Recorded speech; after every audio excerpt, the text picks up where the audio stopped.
Hello everyone, how are you doing? Welcome to another episode of Chud Watch. It has been a while since we've done this. Hope you're all doing well. Good to see you. We're on a hype train on Twitch, thank you for that. Let's see what we've got going on, shall we? Bittergrin, thanks for 38 months.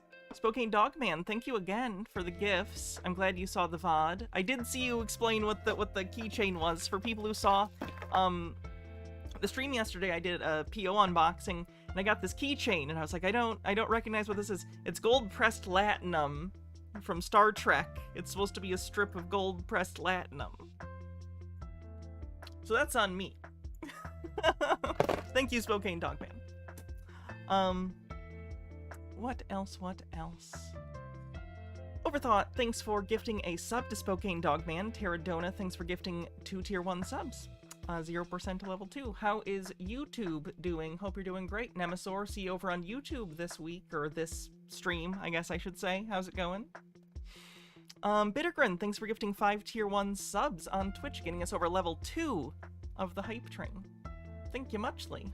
Appreciate it. Just got over 100 subs for the month. Nice. The UK Prime Minister seems to be out transphobing the GOP rather than just being a decent person and saying, I'm sorry. I didn't even see what they did. That's a shame. Jesus Christ. Turf Island seems to continue to live up to its name. Annie Kai with a 25 stream streak. That's excellent. Yes, be obsessed with me. Watch every stream. It is required. So yeah, today we're going to be looking at Chuds. A bunch of short stuff from like TikTok and all that stuff, but I also have some other stuff if we get bored with that. That's a little longer form. So that's fun. Who's your friend? Thanks for gifting 10 tier 1 subs, getting us over level 3 of the hype train. Very generous with give subs today. Thank you, everyone. Puka with 300 bits. Thank you. What do I think of Janeway as captain? She may be grumpy, but she always got put between a rock and a hard place and made do with what she had. I think she was the right captain to get trapped in the Delta Quadrant. Let me put it that way. I don't always agree with the things she did, but she had to make a lot of tough decisions, and I kind of respect that. I don't know if I like her, but she got them home. She got them home. I'll say that. And she would do anything to do it. So I have mixed feelings. I think she's an interesting character. She's not my favorite captain, but she was the perfect captain to be in charge of Voyager. Let me put it that way. On a normal Federation ship? No. On a normal Federation ship? No, she should not. I don't know if she should be like an admiral. I don't know if that's a good idea. But I get it. She got a promotion. At least she's not behind. You know, maybe it's good she became an admiral. She's not captaining a ship anymore. She can sit behind a desk and not use time travel for her own personal ends. Harold Elboman, thanks for 30 months, says 30 months, 2.5 years. This community helps so much. Believe me, I know it. Amber Pretzel says, is the right okay? That's like asking if Hans believes in apes. It's a little bit of a clickbaity title. Can't lie. DM Trey says, hey Hannah, hey chat, finally got onto Blue Sky and fully prepared for the downfall of the Hell app and ready to embrace what I hope to be the Purgatory app. Tuvix did nothing wrong. No, but he probably still needed to die. Aaliyah, thanks for gifting a sub. Humiliated Grapes, thank you for 500 bits, 97% to level 4. You're all being very, very generous today. Thank you. I appreciate it. This community couldn't do this without you. Thank you. Sorry, I'm trying to adjust. There is a wire poking. I got it, though. We're good. Briar Rose says, just wanted to say I went to my second appointment for bottom surgery, was worlds better than the first surgeon. My appointment lasted over 2 hours, and they answered every question that I could think of. Gonna be about a year before the actual surgery, but yay, hell yeah! Good for you. Good for you. Someday I'll be there with you.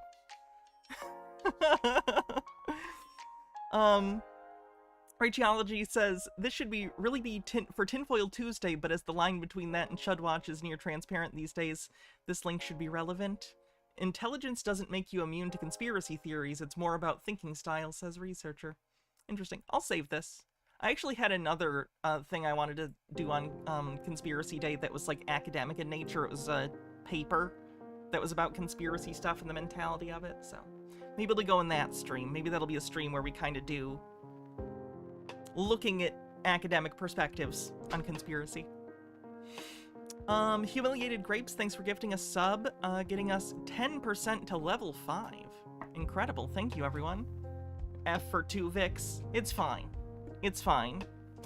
What do you think? I'd like to think that in the mirror universe, Tuvix took over the ship, got back to the Delta Quadrant, or from the Delta Quadrant in a week, and became like the emperor of the Empire.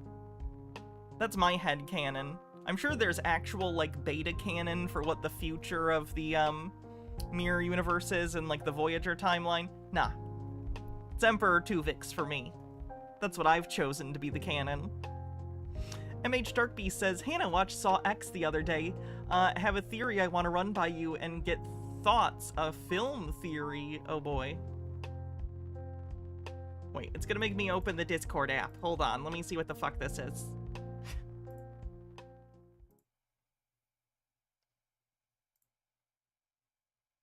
Let's see. Oh, the Willy Wonka thing. I've seen the Willy Wonka type theory stuff. Like, I get it. You could draw a connection, broadly speaking. And maybe the kid will come back. I don't know. But I don't know. I've just seen, like, maybe I'm just annoyed because there's a Snowpiercer theory that's about Willy Wonka. And I hate that theory. I hate it. Because it's stupid. But, yeah. Is there an episode worse than Threshold? Of Voyager specifically?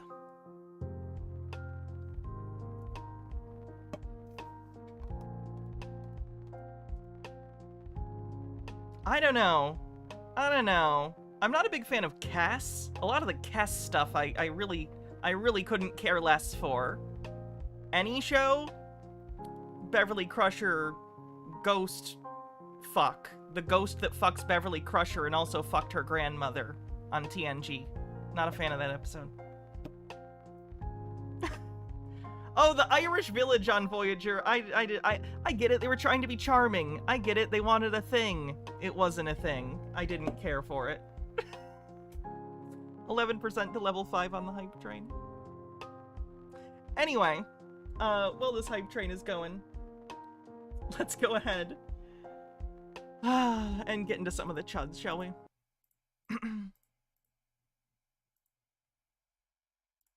If they were still writing the Bible today, I believe that the American Constitution and the founding of this nation would be in Scripture as one of the great things that God has done.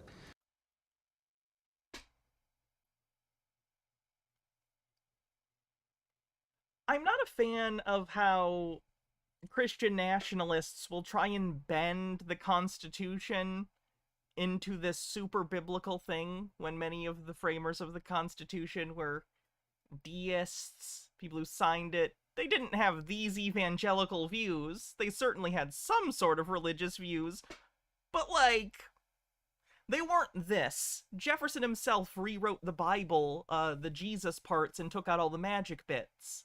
Like, yes, they were familiar with Christianity, and many were Christians, but not the kind of Christian this guy is. Ugh. Frustrating. Very frustrating. So there's nothing wrong with our Constitution. It's the fact that we aren't following it. And, you know, I've dealt with this before. I've actually told people that if Trump gets back in, there are people that are saying that they will physically fight. We've seen. People are saying. People are always saying. Have you noticed that on the right? People are always saying. Who says it? No one, apparently, but everyone's saying it.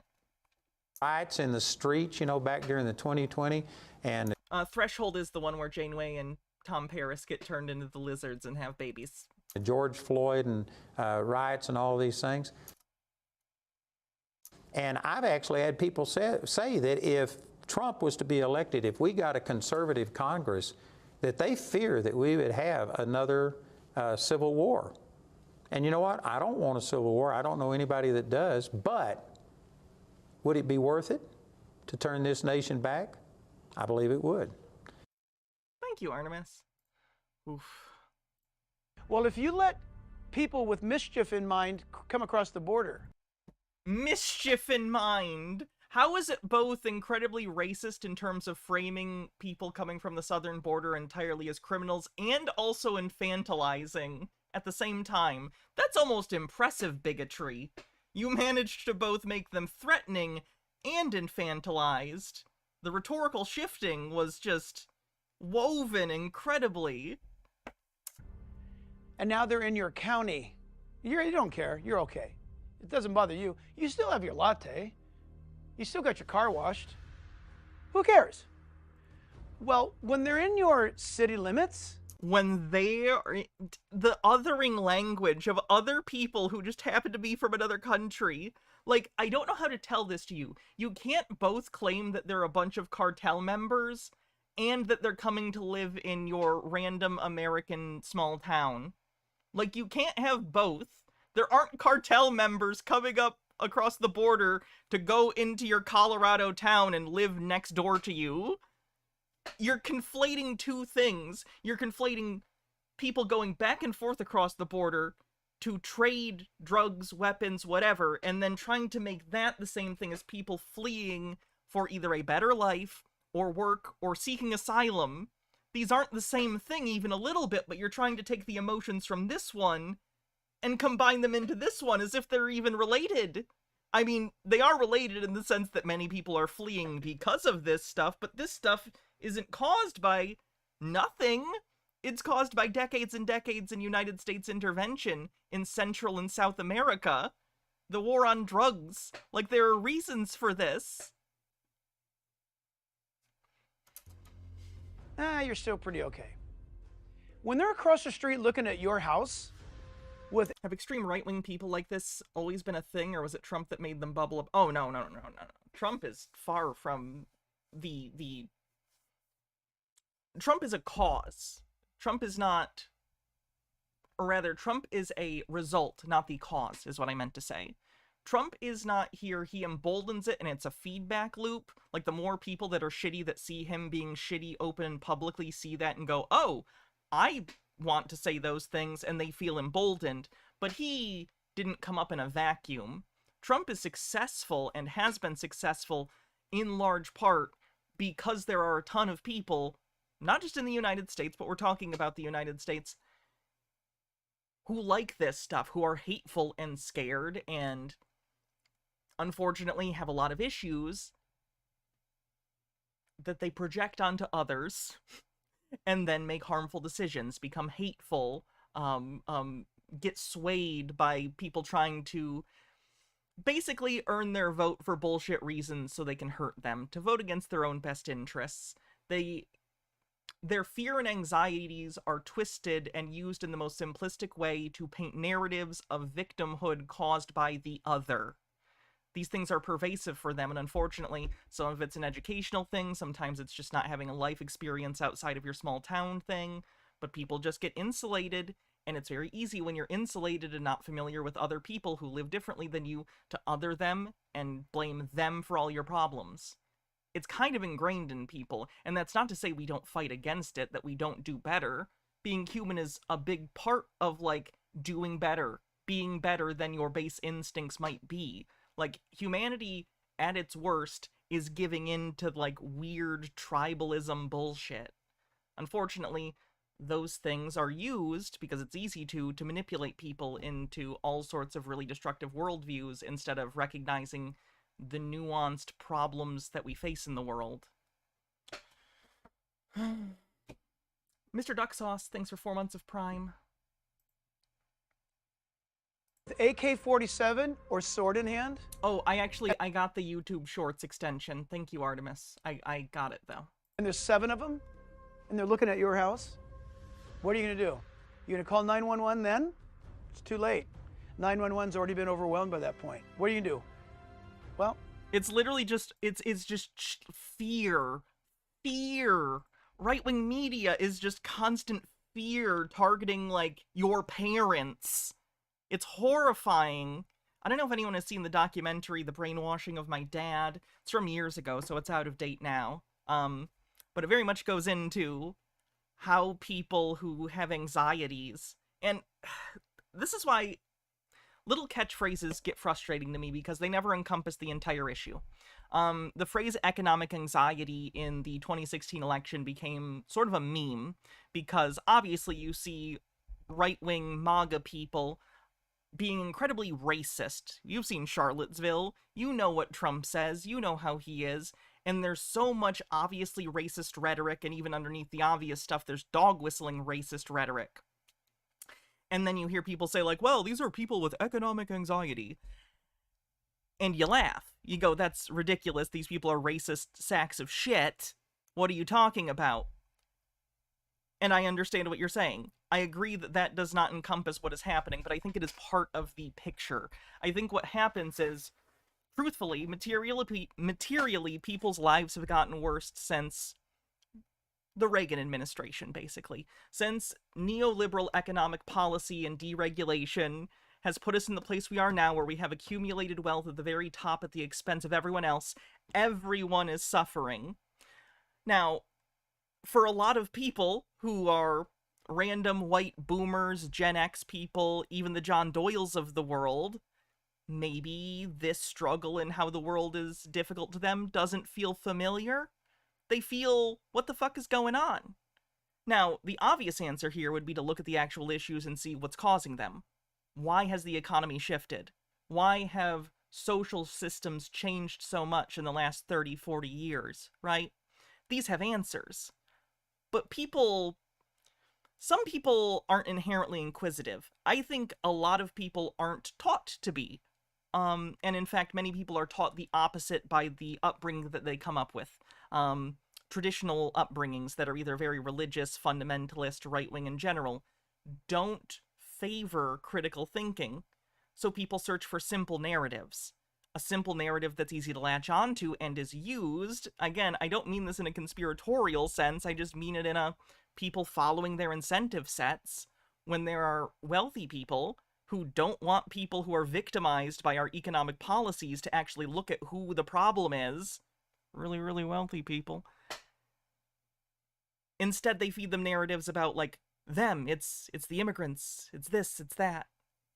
People are manipulated, it sucks. So I think the economic anxiety thing is, like, true to some extent, although a lot of it isn't. To be clear, when we're looking at, like, January 6th people, that's not what we're talking about, because people who are at January 6th, for the most part, were people who could afford to get a flight to DC, like, in the middle of the week, and go do a thing. So a lot of those were wealthier. But, like, your average Donald Trump voter, a lot of them are people who don't know what they're doing. They don't have a very big view of the world. They don't understand why their life has gotten worse. So they fall into these racist narratives that are put in front of them, and it fucking sucks. How do you listen to this propaganda all day and live your life? It must be anxiety-inducing, and their fear has to be assuaged somehow, because you can't live like that, and then the only thing that feels comfortable to them becomes these weird ultra-right fascistic totalitarian, like, governmental policies and ideas that they think will keep them cozy and safe from the evil. Like, it's like they're trying to sell them a medicine for something that they got them sick of.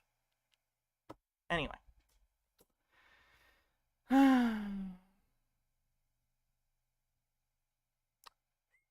Sorry, I haven't looked at chat in a while, I'm just checking. Liberals are too weak to be called manly, but also the greatest threat to America. It is how it is. Rhetorical shifting. I wonder if that's a part of any particular political system.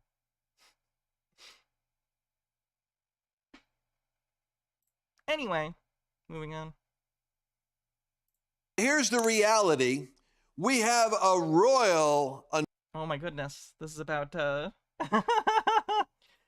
I'm sure most of you heard the King of England, who was coronated just last year, has been diagnosed with cancer. I will remind you of Twitch TOS that you are not allowed to wish harm on anyone, and if you do, that message will have to be purged, so please save me the trouble, and keep it in your inside head voice, because I have to do the same for myself. And on top of that, for those who don't know, King Charles is, Oh boy. He's into homeopathy? He's into homeopathy. So he might not end up doing chemo. He might try and do the Steve Jobs thing and do the holistic, natural, air quotes thing. So that'll be interesting. Is the economy of the UK good enough to afford another coronation and a royal funeral so close together? Were they budgeted for that? Just wondering.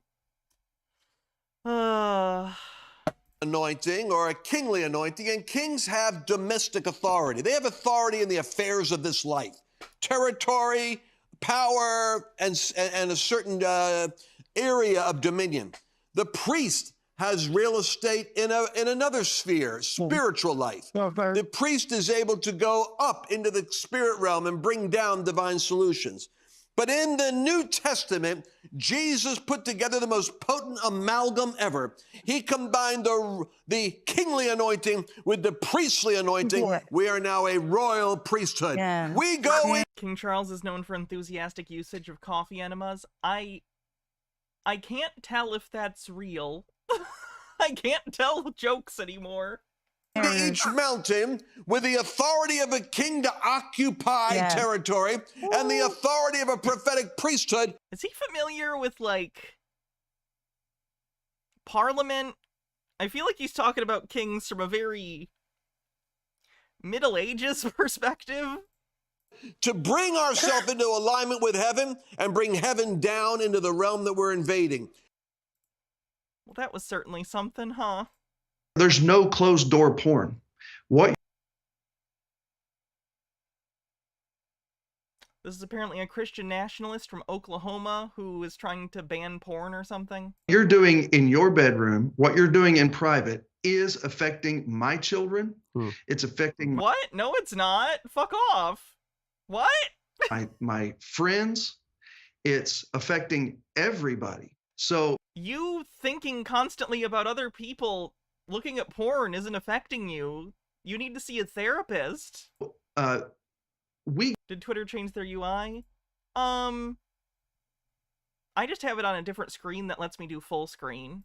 Get our right. I don't know if it changed its UI in totality. From God. I don't use Twitter a ton these days.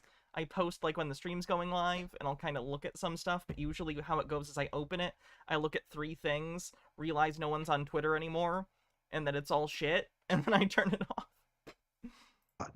Government doesn't give us our rights. We are. I mean, it does, practically speaking, and that is given in turn as part of the consent of the governed. That's kind of philosophical. Practically, it involves, you know, everyone agreeing to the system and things functioning. It's a social contract thing. But no, we can watch porn.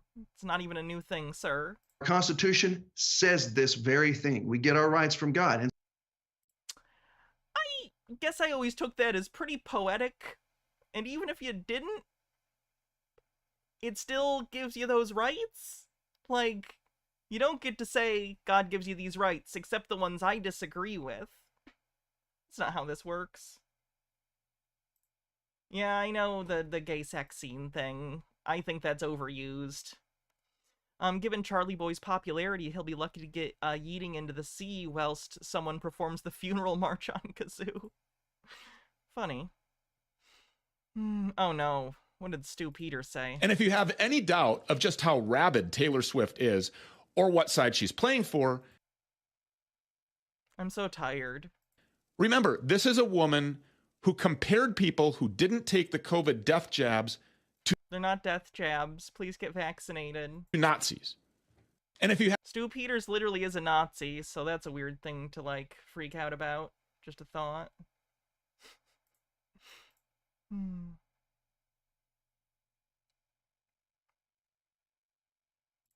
The idea that there's some widespread movement called the alt-right that we have to deal with, I think, is a fallacy.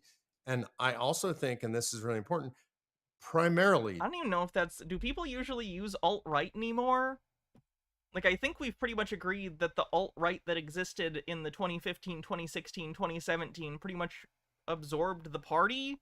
That's just what Republicans are now, for the most part. And yes, alt-right was a term that was created by people on the alt-right because they didn't like being called neo-Nazis. Like Richard Spencer was one of the people who helped coin the term alt-right because they didn't like being called neo-Nazis. Today, the racism in America comes from the left. This Does it? Does it? is a problem of the left. I would absolutely agree. These two white people on the right agree that the left is actually the racist one. And you can trust them. You know, this racism on the right is a total fringe thing. I'm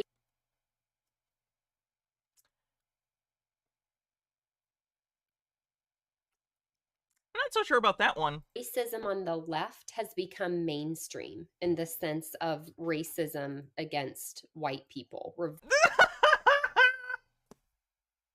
They did it. They did it. They got there. Harold Elderman says, okay, the King Charles guy needs a theology fact check. Christians recognize that Jesus was a king and a priest, but also a sacrifice. That's what the three kings' gifts were about. That's what the green in purple, green, and gold is for. It's the last two verses in We Three Kings, for fuck's sake. What is he even saying? You've put more thought into it than he did. Reverse discrimination. Wow. Now that's some goddamn Uno reverse card shit. That's unfortunate. We decree that repentance shall miraculously impact our government, Congress, the White House, courts, businesses, schools, and families. You know, Simzoid, I'm thinking it was the right. Everywhere shall repent of immorality, sensuality, dishonesty, robbery, and their rejection of God. A calling out to the Lord shall organically and openly arise in cities, states, and regions. Even the media, they shall say, great is our God, because of the spiritual healing that God is bringing to our land. We say that there shall be a mass outpouring of repentance that shall descend upon the United States of America in Jesus' name. Amen.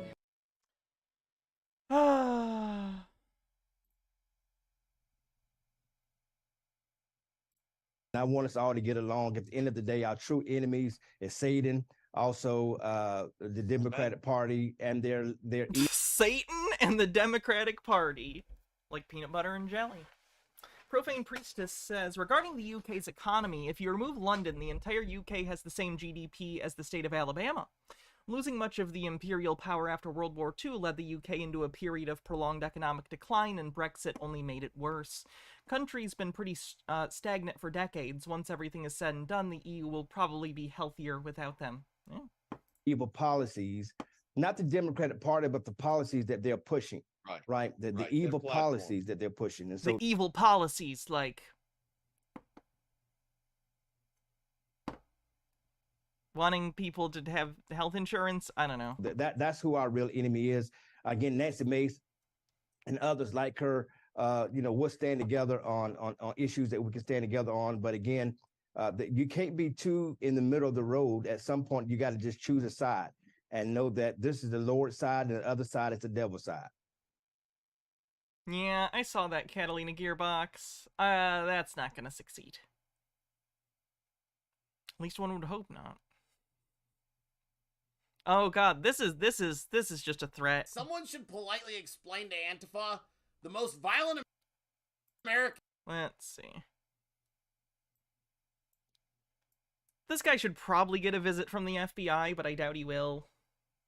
Someone should politely explain. And to be clear, this guy has an actual show with an audience. This isn't just some random guy.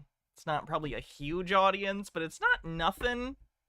I've seen him. He was a QAnon influencer back in the day. He probably still does to an extent, but he's oh wait, no, is he just the alt-right guy? Did he ever do Q stuff? I think I'm confusing him with someone else.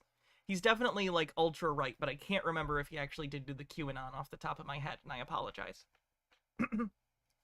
Jen with a £2 super chat says, it's worse, Hannah. They want kids to learn things. Horrifying.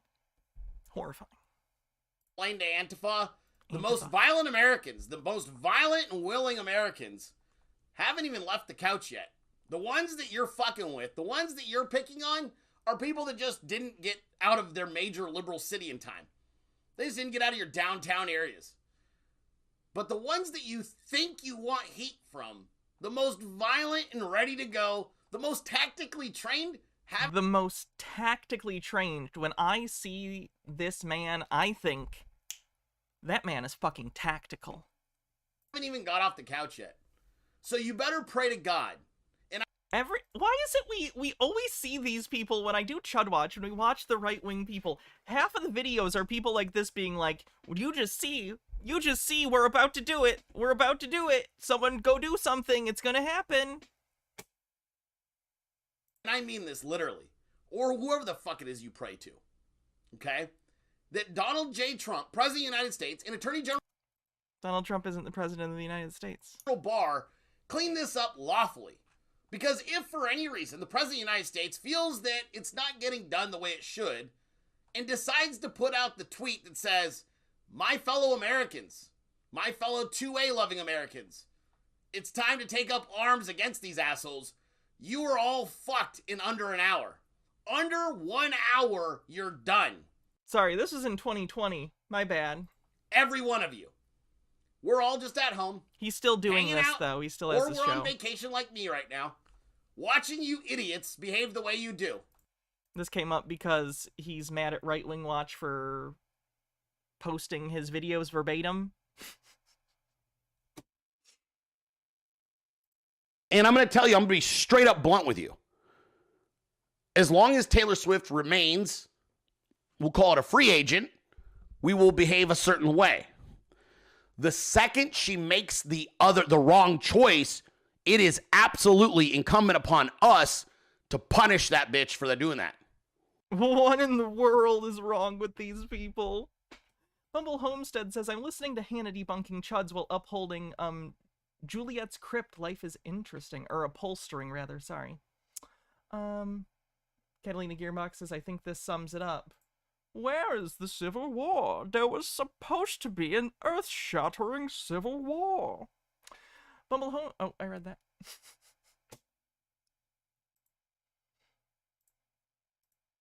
The first... I find it weird, too. Like, do they think that if Taylor Swift, like, wasn't vaguely, like, I don't even know what she said this election, if anything, but I think back in 2020, she was like, hey, vote for Biden. Are they under the impression that Taylor Swift's demographic largely is going to swing Republican anyway without it? I don't know. Just seems weird. I don't think the kind of person who's going to take the political advice of Taylor Swift is a Republican in the first place. Republican history was with the children of Israel in the wilderness. When Moses told them to go elect 70 elders from among the elders. Oh, did she just say go vote? That's fucking hilarious. What a funny thing to get mad at. DM Trey says, I swear, that truly think that they're all John Wick and they aren't any armed leftists that would fight back. It's just silly. It's just silly and not how... I don't know how to explain this.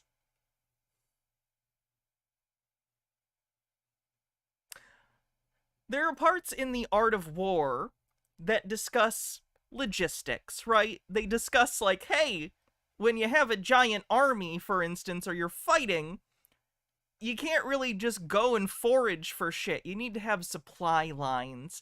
And I feel like the kind of people on the right who are very into wanting to go shoot people aren't the kind of people who sit around and think about how they would supply hypothetical troops or resistance fighters, if that's how they would frame themselves, in any sort of situation. Like, I just don't think they're capable of anything other than taking pot shots. Like, I think you'll get wacko terrorist attacks, but that's about it. I don't think they're capable of structuring, like, without outside help. Like, it would literally require some sort of actual more serious organization coming in, giving them money, and being like, here, we're going to show you how to do this. And I just find that unlikely. To represent them. And that's a republic. That was a... Angel with a $5 super chat says, this is the closest these people get to therapy. It literally makes them feel warm and fuzzy to fantasize about harming their ideological enemies. that's something that can become addictive. Like, these sort of thoughts, maladaptive fantasies, are a thing. People can become addicted, or at least constantly become dependent upon, not physically, but mentally, these fantasies and ideas, to the point that it becomes incredibly unhealthy. Like, everyone daydreams now and again. You're, waiting at the supermarket, and you think, oh, if a Die Hard situation happened right now, and imagine going through the vents and stopping them. I don't know. People might have that kind of thing. But that's different than, like, constantly, regularly living submerged in an imaginary fiction in which you are going to be a freedom fighter, destroying tyranny, where you're up against Satanists and child murderers all around you. And that's the fantasy that these people and a lot of conspiracy theorists, because there's a pretty big Venn diagram overlap, that's what they've convinced themselves of. It gives you dopamine. It makes your brain go burr. You feel important. You feel special. You feel maybe scared, but that anxiety can be a little addictive in and of itself. It's not good. It's not healthy at all. DM Trey says they think Red Dawn could really happen, except they forgot most of those kids died.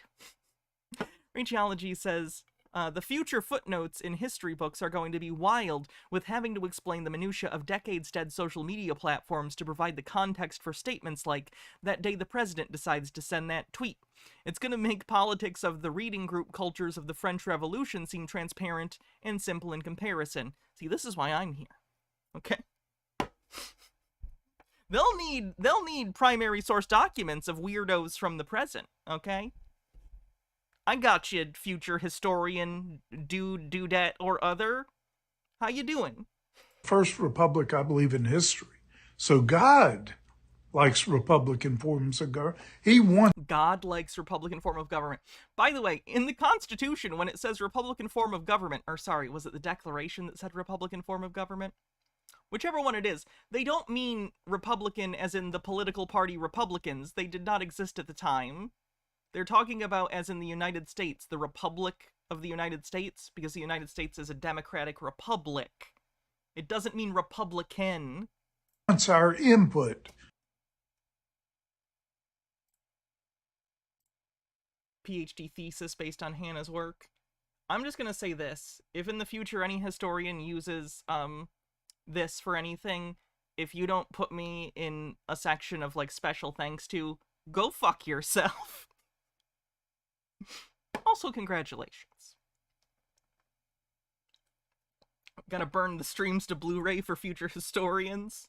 How about microfiche? How many feet of microfiche would we... Just every frame will be We'll just write the whole... Every stream will take the entire transcript and just put it on microfiche.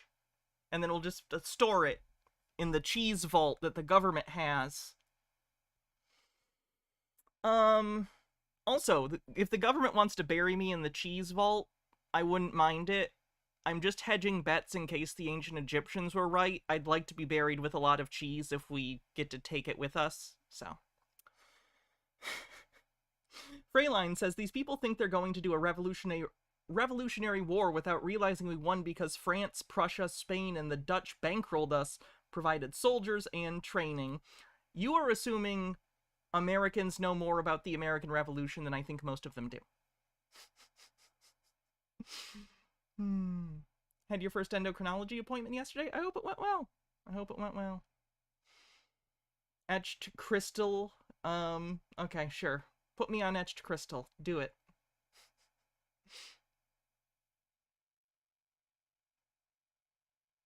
The sacrificial cheese mound. Okay. Anyway, moving on. Governing is about a use of authority. And what is the standard for the use of authority?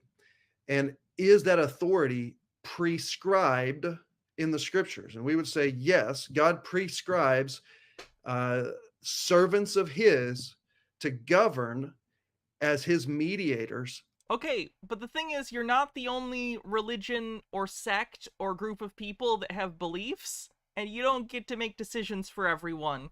We already had the discussion about this. That's why we have this system. That's the point. It's a flawed system. It needs a lot of work. Nothing's ever perfect. But, like, there's a reason we have some sort of attempt at a consensus mechanism. Like, holy shit. on this earth.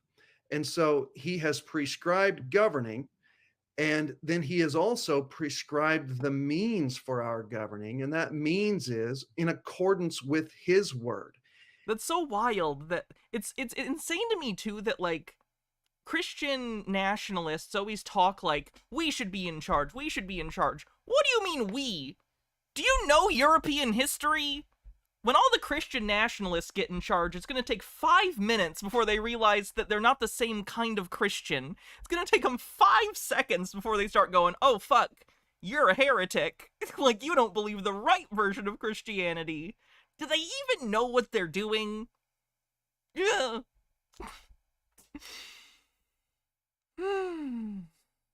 And if we do otherwise, then we are essentially usurping the sovereign rule of God through Christ, who has been seated above every power in heaven and on earth. And render unto Caesar that which is Caesar's, render unto God that which is God's. Under the earth. So remember that time that Satan told, like, Jesus, like, hey, you can have dominion over the entire earth. And Jesus was like, nah, I don't want the earth. My purview is the eternal, bro. Again, I'm not even Christian and I know that. You think that frustrating, incredibly frustrating, incredibly frustrating. That even internally this is bullshit. That's our marching orders, and it's pretty straightforward as far as if you want to talk about Christian nationalism, what we mean by a Christian nation. Well, that's just absolutely disgusting, huh? Somebody said to me, Alina, would you... Oh, this is Trump's attorney.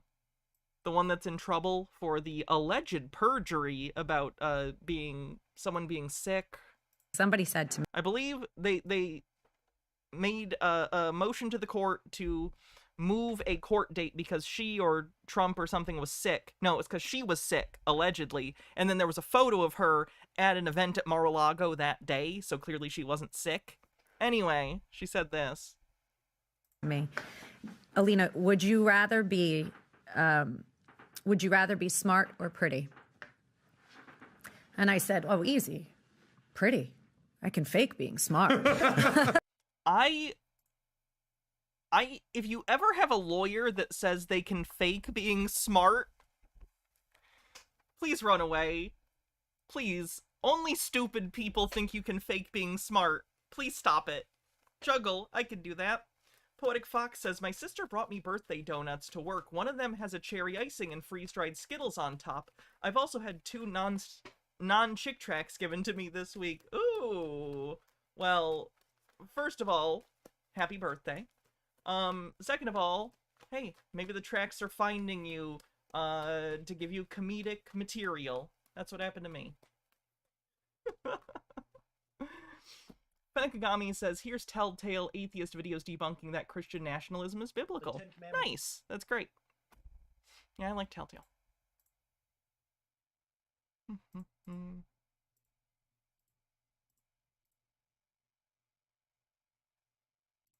Let's look at the stats. Oh no. Am I gonna get copyrighted on YouTube if I play the terrible rap that Ben Shapiro was a part of?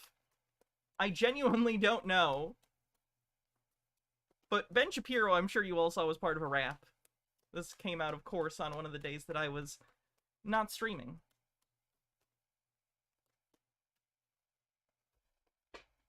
Don't play it. You know what? Not today, Satan. I've been grieved since Barack Obama became president. This is Floyd Brown, who was serving as the campaign chairman of Kari Lake's Senate bid. president, we've actually gone backwards in race relations, and he's created so much division. And these DEI programs just really they're negative for everybody, including Black Americans, because Ben Carson was one of the great all-time surgeons, and yet now because of DEI, when you see a Black surgeon, you get a question in your mind. No, you don't! Why do right-wing people always do this? They're like, when you see a Black person at work, you question whether or not they can do the job. No, I don't. You doing that is you being racist. You are racist. That's you. Stop trying to blame other people that you're racist, motherfucker. You suck. You are a bad person. Please cease. And what you want is you want the Blacks that are... If you say the Blacks at any point, you are disqualified from having any opinion about this. Are on top, that do succeed, to be there on their merit, because they absolutely have as much merit as anybody else. And as we all know, a straight, cis, white man has never been given a job only because he was those things. That has never benefited any of those people in history, ever. Genius. What do you think about... Oh my god, the QAnon shaman douche.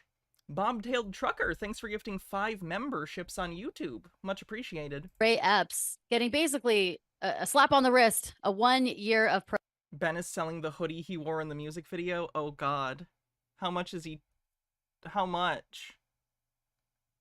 Oh, like not the actual one, but like the same kind. Facts don't care about your feelings. $60. I hope it's at least a comfortable hoodie.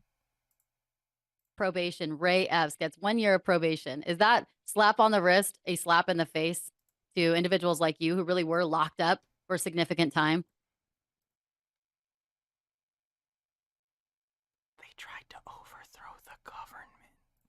Prosecutors could have come after him with so much more, and they didn't for a reason. And if you look at the way he was treated with kid gloves by the Mockingbird media, if you look at the way he's been treated with kid gloves by the government, and then if you parallel that with the way that confidential informants that committed very real crimes in their working for the government are treated and have been treated in the past, in my opinion, it's just further evidence. Does he know that like informants, like, yes, they're informing on you, but they weren't, like, sent there by the FBI to trick you.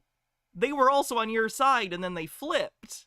I don't think he knows what that word means, or he's intentionally obfuscating it in order to trick dumb audience members into thinking that they're some sort of false flag actors instead of being other people who committed crimes and have done some sort of plea deal that involves informing on other alleged insurrectionists.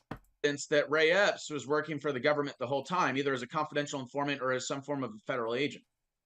Yeah, I think it's so obvious now. It's crystal clear. He was telling people, go over there, go in there. We're going to go and storm the Capitol. Yay. I mean, he was the one that was most outspoken about storming the Capitol, which is just anyone who was doing. Who went in? That and dressed up in Trump gear and looking a certain way. When you look back at a lot of these tapes, it really is. Also, if that person that you're talking about was some kind of informant, that's what happens when you flip. You get a better deal. Just saying. I believe that 9/11 was a human sacrifice on a mass scale. Oh, Lauren's not doing good, huh? I haven't listened to her in a while. She's on 9/11 conspiracy theories now? We're not playing bingo. This would be 9/11 out of nowhere on the bingo card. I think that, they have been doing this work with these demons, but the devil demands a sacrifice. Look at any person in Hollywood or famous person. They had to sacrifice something, whether it was their innocence or another person or a thing or a child, in order to get to where they are. You have to... You're citing other conspiracy theories to try and justify another conspiracy theory. Look at all these other unfounded conspiracy theories. That proves this conspiracy theory I'm positing right now. This is what happens sometimes with conspiracy theories. Once you start believing them, it becomes easier to believe more. Oh, wow, Bobtailed Trucker, thanks for gifting 20 memberships on YouTube. That's incredible. We haven't gotten a lot of gift stuff on YouTube lately, so thank you. Much appreciated. Provide a sacrifice, and if the government is working with these demons, they demand their sacrifice, and just killing one person isn't going to be enough. You have to kill 3,000. Oh, and you have to do it on live television. Oh, and you have to air it. And is she aware about what happened after 9/11? Because if we're going to talk about innocent people dying, oh boy, wait until you hear about the United States' excursions in the Middle East this century. Every classroom, a public school classroom in the country. So it was very much so. I believe that 9/11, like spiritually, was a human sacrifice, some kind of sacrificial presentation for the powers that be that are taking over our government and working with our government.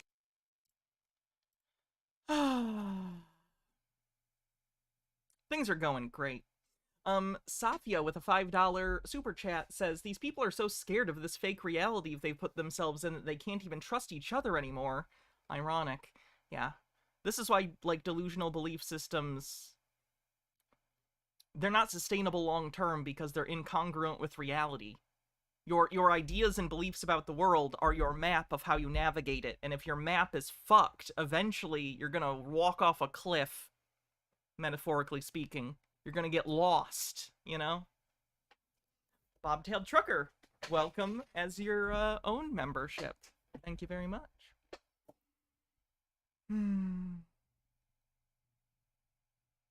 Is it possible for extreme right-wing conspiracy to change and stop? The only person I can think of is Hunter Avalon.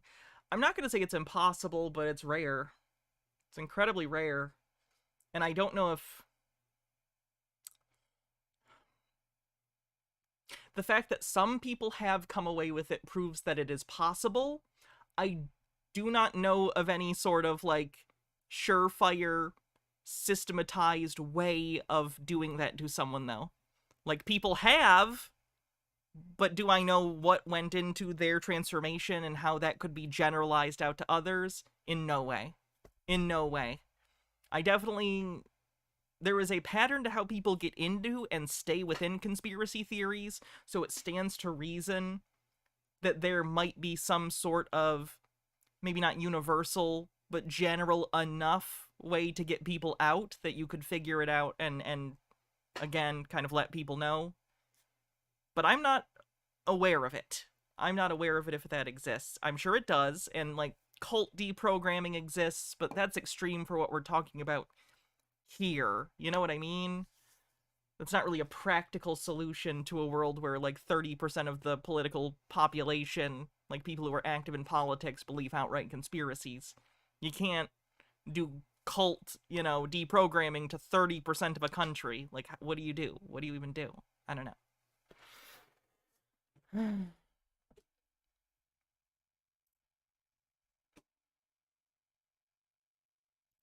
Today I want to lay down the law regarding transgender children. This has been a... I was one of those. I'm also a transgender adult. Plague on our society. The idea that parents, when God gives them children, would then slap God in his face, spit in his face, and then destroy what he gave them by trying to confuse and change their gender. That's not how it works, sir. When I was a kid, I knew that I didn't identify with being a boy. I didn't have the words for it necessarily because this information just wasn't out there and available for people, especially people that young at the time. But I was trans. I still am. I wasn't confused. I was in a world that was confusing because my identity wasn't something that society understood or allowed me to be. Trans children are an abomination to the Lord, because to spit into God's face and to be an abomination is not what he wants. Calling trans people an abomination, A, not great. B, the implication that God doesn't... Again, I don't believe in God, but even if you did, people get glasses. Sometimes people use like crutches or wheelchairs. People have surgical interventions to change things, right? Which would mean that God doesn't always, within even your worldview, create people perfectly or whatever. Fuck it, blame original sin or whatever stupid bullshit you want, but don't try and use your religion to justify just hating people. I know it's common, but it's not fun, so please stop.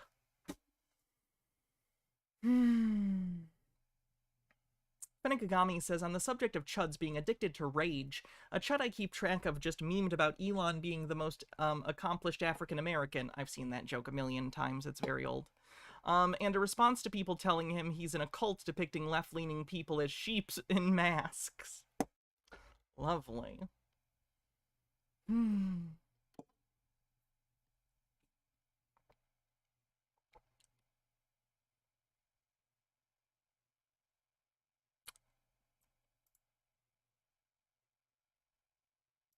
Just like any technology, the technology is always neutral, but the use of it depends on the heart of the person. And so you're going to see this used for pornography, for online digital sexual assault. You're going to Is he aware that VR porn already exists? see a generation of young men that become more physically, mentally, spiritually, emotionally weak, because masculinity and strength, it comes through adversity and dealing with reality. And as soon as you stop dealing with reality, you stop maturing. That's why guys who get into drugs and alcohol at a certain age, that's where the maturity level stops. And so whenever a guy puts this headset on, if he doesn't take it off, that's the day that he stops his maturing into. Okay, that's wild. So I'm not, like, big on the Apple Vision Pro either. I don't know. I don't know enough about consumer electronics to tell you if anything like this will ever take off. Certainly not at this price point, but hey. Smartphones were really expensive at first too, as were tablets. I don't know. Don't care. I think they look dumb, but a lot of things look dumb until everyone's using them. I'm pretty neutral on the thing as a whole. I find VR and AR technology to be interesting, but I also recognize that, you know, weird and creepy. But that's also not, like, you know, a great justification for anything. I do think, like any technology, sure, people will use it for good and for ill. Look at social media and smartphones and all the good and bad it has done for people. But this isn't demonic, and it's not that different from other forms of entertainment. It's not that different from watching a movie or browsing the internet on your phone. Like, I get it. It's weird. It's different. But it's not demonic, that's for fucking sure. You just look like a dork. It's fine. To his masculinity and his manhood. The other thing that's going to happen. These young men should face reality by watching Jordan Peterson and Andrew Tate. Guys are going to be. Demibird, thanks for 14 months, says, woohoo! Become less social. You're going to have fake girlfriends and porn stars and OnlyFans chicks that you're paying for fantasies, and you're not going to need to do the things that a real man does, like pursue a woman and love her and serve her and make sacrifices. And if the only reason you get out of bed in the morning is to hypothetically interest a partner, then you have depression. You have depression. All of your motivation to go out and be a living human being should not come from the idea that one day you might get to touch a woman. Or anyone. That's not how that works. If that is your sole focus, you need help. You don't need to be with someone. You don't need to pursue anyone. You need help. Generate income and be emotionally present. If you keep this on, you will officially be the worst father in the history of the world. You won't be present with your kids. You won't be paying attention. I'll have you know, my dad did not have one of those, and he was the worst father in the history of the world. To me. So. Terrorists are going to use this to coordinate plotted attacks. Terrorists are going to use these to plot attacks. What a nonsense statement. Like, imagine if you held up a cell phone in 2008 and you're like, terrorists are going to use the iPhone. I mean, everyone's going to use it, maybe. Like, what? Like, that's like blaming any form of media on anything. People use communication devices for all sorts of things. What a weird argument. Fennikagami says Christian nationalists and those adjacent are so bizarre with how they have no theory of mind. They legit don't understand how many sects of Christianity exist and that loads of Christians interpret the Bible differently. It's similar to how racists believe race traitors are the reason brown people have rights, but whenever they see a white person, assume that that person is as racist as them, like them are also racist. It's really fucked up. If you're like I grew up around right-wing people. Like in my family, like my dad and like a cousin who was like the same age as my dad, like they would just he would use like my dad didn't, but he had no problem being around this cousin who he was friends with and wanted to impress, who used the N-word openly, like just shit like that, just in front of me too when I'm like a kid, as if it's just okay and normal. Pieces of shit.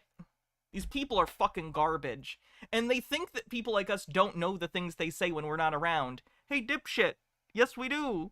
I was a kid and was around that shit. Like, we know how you people are. It's so gross. Rageology says... No, hard R. Rageology, since the topic has come up, the UK news story that someone referenced at the start of stream was that the Prime Minister was making define a woman jokes in Parliament yesterday whilst the mother of a recently murdered transgender teenage girl was in the building to talk to lawmakers. He's now saying he has nothing to apologize for after calls, some even from members of the Conservative government, for him to do so. What an asshole. That's quite the leap. Yeah. Oftentimes the hardest thing for evildoers to do is to... Oh, and Bobtailed Trucker with a $5 super chat says, crutches come in many forms, material, physical, and spiritual. Assemble to create a plan. Now they can do so discreetly and remotely. In addition, for cartels... Do you know how phones work? And people that are committing crimes. Now you're in a position like, God, as I wear this, the scripture... Usually when I'm about to knock over a convenience store, I put on my $3,500 Apple product. It's actually why you gotta knock over the convenience store. You spent way too much money on the Apple Vision Pro.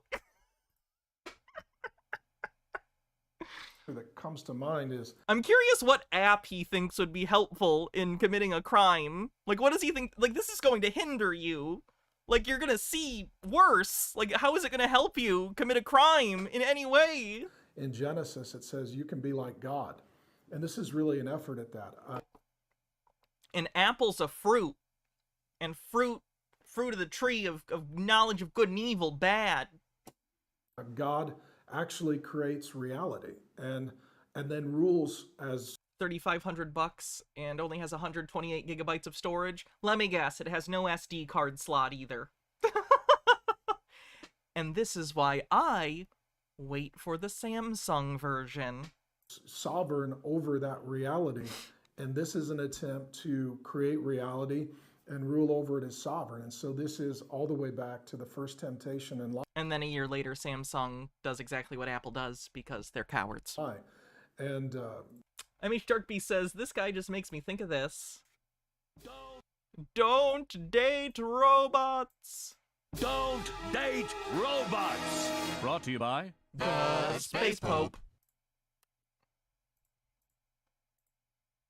What we know for a fact is the more that people spend time on social media and technology, depression increases, suicidal ideation increases, social anxiety increases, and physically generations are just getting weaker. Men's testosterone levels are dropping. So there is good news. Rageology says it's going to give criminals a mini-map and ranked star ratings so they can avoid the cops. That makes sense. That makes sense. And this, to me, just seems to be an inevitable decline in humanity. And I'll just... Did he spend $3,500 on this thing just to make this video? Tell you this. Any guy who has this on for too long, he is going to be a sicker, darker, more selfish, more addicted, more broken, more beta version of himself. And it could... This guy's healthy, though. This guy's very healthy. You can tell because he calls people betas. To the point where every time something hard happens in life, you just escape. You go into another reality so that you... Does he think that escapism doesn't already exist? People use escapism all the time. Like, people were using escapism back in the day. Like, before a screen existed, people were doing escapism in books or stories they came up with in their head. Like, people are creative, and sometimes people's creativity, unfortunately, is turned towards maladaptive coping mechanisms involving their imagination. Can avoid Again, that's not good, but, you know, this isn't the cause of it. dealing with your This will be a prop. Anyone who has a problem with this thing will be a prop in a problem that already existed. I don't think it will create the problem. Just like someone who is way too into doom scrolling and being on their phone all the time. Guilty. It's not the phone's fault, it's my fault. It's a behavior issue. It's about a bigger problem. It's not about the device. own reality. And man, this is a horrific look. How many hours a day does he watch Fox News? The future. He actually bought this for the Fox News app, And I but know everything else is evil. that they'll come up with good applications for medical or for, you know, remote meetings and business. But ultimately, at the end of the day, when this gets down to the size of being just like a pair of glasses, and we're putting it on little children, and that's just what I think about having. I cannot wait until in the future, 10 years from now, we can all have our stupid goggles and it'll be like I'm in the same room as you while I make fun of people like this. How fun. It'll be dystopian, but my props can be like 3D animated objects. So, while we rearrange the deck chairs on the Titanic, we can make dick butt jokes? I don't know. Having had breakfast with my grandson today, if a child grows up and starts in this reality from the youngest of age, this could be the end of humanity. And if I'm Satan, this is a counterfeit of the unseen realm. And also, this is a perfect opportunity. Oh, I really just slipped in that Satan unseen realm thing in there like it was nothing, huh? For lies and deception. And if you believe the storyline of the Bible, it's that as we get near the end, deception and lies increase. If I was artificial intelligence, I would be weaponized. Have we demonstrated you have intelligence in the first place? By the demonic to create... Sorry, I'm taking pot shots. Lies and parallel realities, and we can get into this maybe a little bit more later. But honestly, how seriously am I going to take this guy? But now you could bring up ancient political leaders, ancient spiritual religious leaders. You're going to see the rise in neo-paganism, and you're going to see occult activity, and you're going to see new hybrid religions emerge, and you're going to see artificial intelligence weaponized by the demonic to create a global deception. And I think this is actually a massive next step into the Antichrist. And he's playing chess on the moon. This is about the Antichrist. Into the second coming of Jesus Christ before humanity ends itself. So, to me, if I'm honest, first time I've worn Thanks, these, Templeman. This is just kind of my initial reaction and response. I'm devastated and I feel like crying. I'm devastated and I feel like crying. At least in the goggles, no one else can see. That's good. M.H. Sharkby said, "Hey, Hannah, you know, I love throwing a tangent bomb during your streams, but did you hear they're remaking Don't Tell Mom the Babysitter's Dead, but as an R-rated with a black family? I'm sure the Chuds will be mad." I've actually never seen Don't Tell Mom the Babysitter's Dead, so. I'm a paramedic that's seen terrible things since the COVID-19. Oh, that's more conspiracy. That's like a conspiracy thing.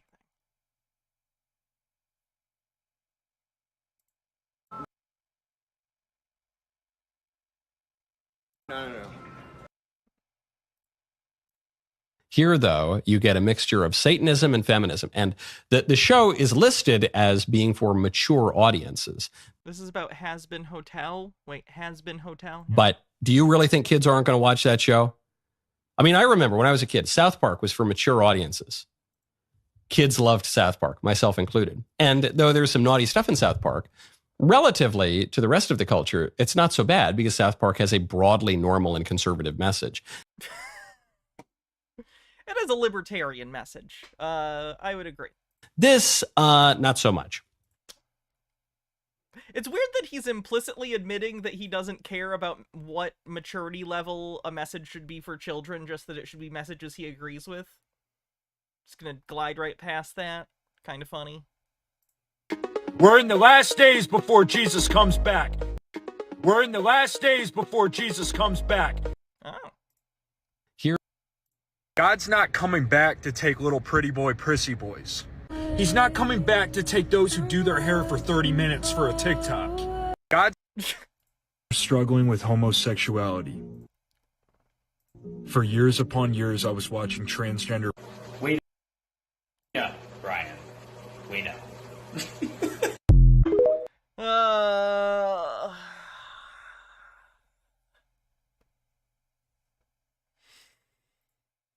No free speech, no gun. Oh, this was actually pretty funny. Some Texas Republicans got in a fight with some California Republicans because they all went to the border to like do a protest or something because they're mad about immigration, undocumented immigration. So anyway, they got in a fight. I love Godzilla movies. No offensive Christians. What kind of conservatives are you? Oh, you're from California. You're not even a Texan. San Diego. Like America doesn't believe in that Constitution. Watch, hey!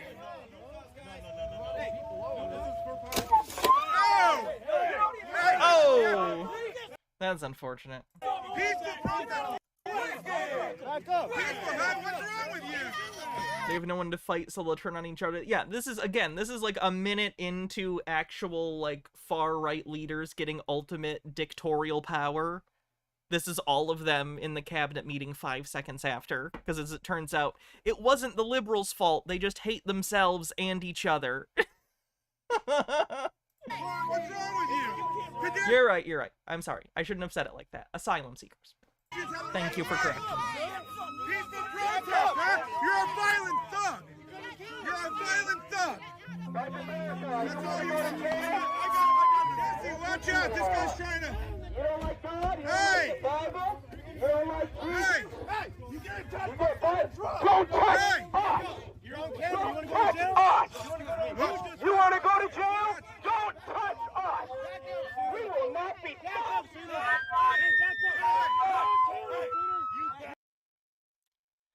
Well, they're doing great, huh? What's up, TikTokers? Good Wednesday morning. It's chilly here in Alabama. I wanted to talk about the Biden administration asking the Supreme Court to allow the cutting of razor wire at the border. The Supreme Court ruled in the federal government's favor there. Chiba Hawk says, chat, did you see the white privilege edition on the dude's Jeep? Yikes. I didn't see that. Oof. This has gone far enough and gone on long enough, and there are countless of millions of people that have come in here illegally. And now this is an attack on the American people. If you're an It literally isn't. It isn't. It isn't, though. American citizen, it doesn't matter how you feel politically, this is an attack on you. How? In what way? Are you going to explain it? Why do you think that immigration is bad? Why do you think that people coming to the country, either for work or to seek asylum, is a bad thing? Why is that negative? This is an attack on our sovereignty. How? No, it's not. You can't just... The federal government won. The federal government has power over the states, because they're the federal government. Walk in here at your own leisure. Like, explicitly, like, border stuff is in the purview of the federal government. Like, that's solidly, border security is federal. So I don't know what the fuck, like, he's even thinking here to say that, like, the sovereignty of Texas is harmed by this. Like, Texas isn't sovereign from the federal government. It's a part of the United States. It has its own rights, but also the Supremacy Clause exists. Profane Priestess says, SCOTUS ruled in his favor, but Biden refused to issue countermanding orders, so he's just letting the right be openly secessionist. Yay. Oh, great. Hydrate. I can do that.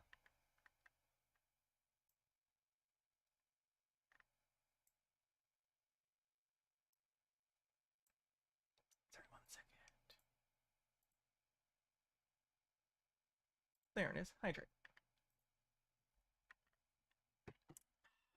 Doesn't matter if you're a refugee or asylum seeker or what the hell ever. I mean, we should have 50 cals and landmines lining the border and using them. Why is it all the goatee dudes like this who just want to murder people? What the fuck is wrong with these people? Like, how can they not understand what they're saying here? Or, assuming they understand what they're saying, how can you be such a psychopath that you are in favor of murdering innocent people who are just trying to come to a place for opportunity? That would stop the problem.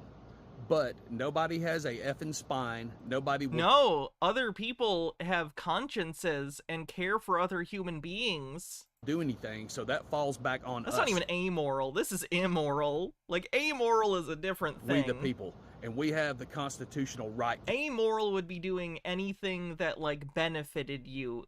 This is immoral. This doesn't even really benefit him. It's vindictive.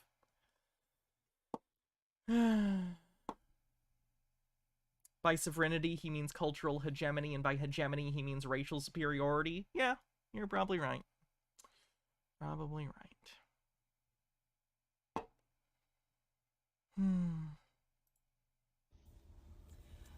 Hey guys, good morning. Can we have a serious chat? No.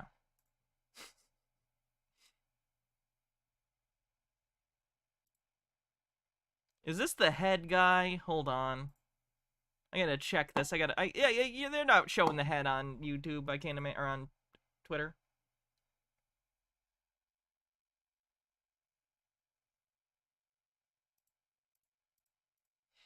Okay, this is unfortunate. Bobtailed Trucker with a $5 super chat says, all these wackos remind me of George Carlin's prison system to let them hash it out.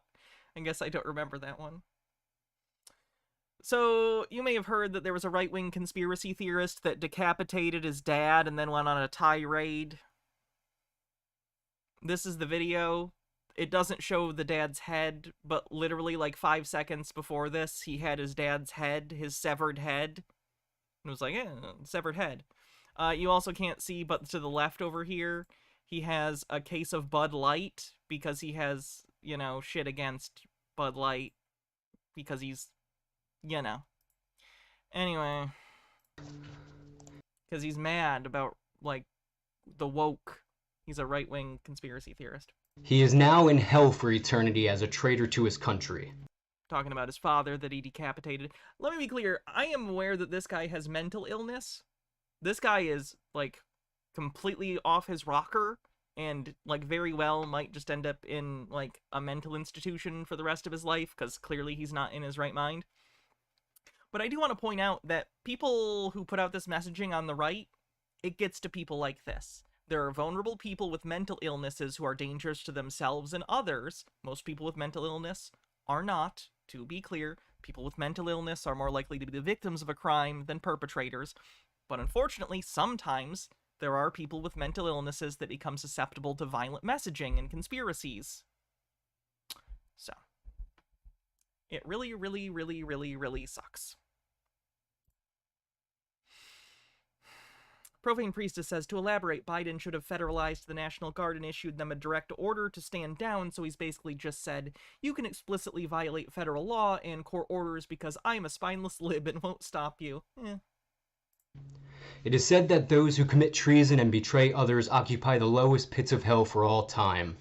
The federal government of America has declared war on America's citizens and the American states. This is just the same rhetoric that we see online right extreme people use all the time. America is rotting from the inside. Not even just stuff on Fox News. Tucker Carlson, which of course isn't with Fox News anymore, but he was putting this rhetoric regularly when he was on the network. Still doing it now, off the network. Out as far left, woke mobs rampage our once prosperous cities, turning them into lawless zones. The Quartering did a video about this, by the way. And I have it pulled up. I don't know if I want to do it, because how is the Quartering even going to handle this?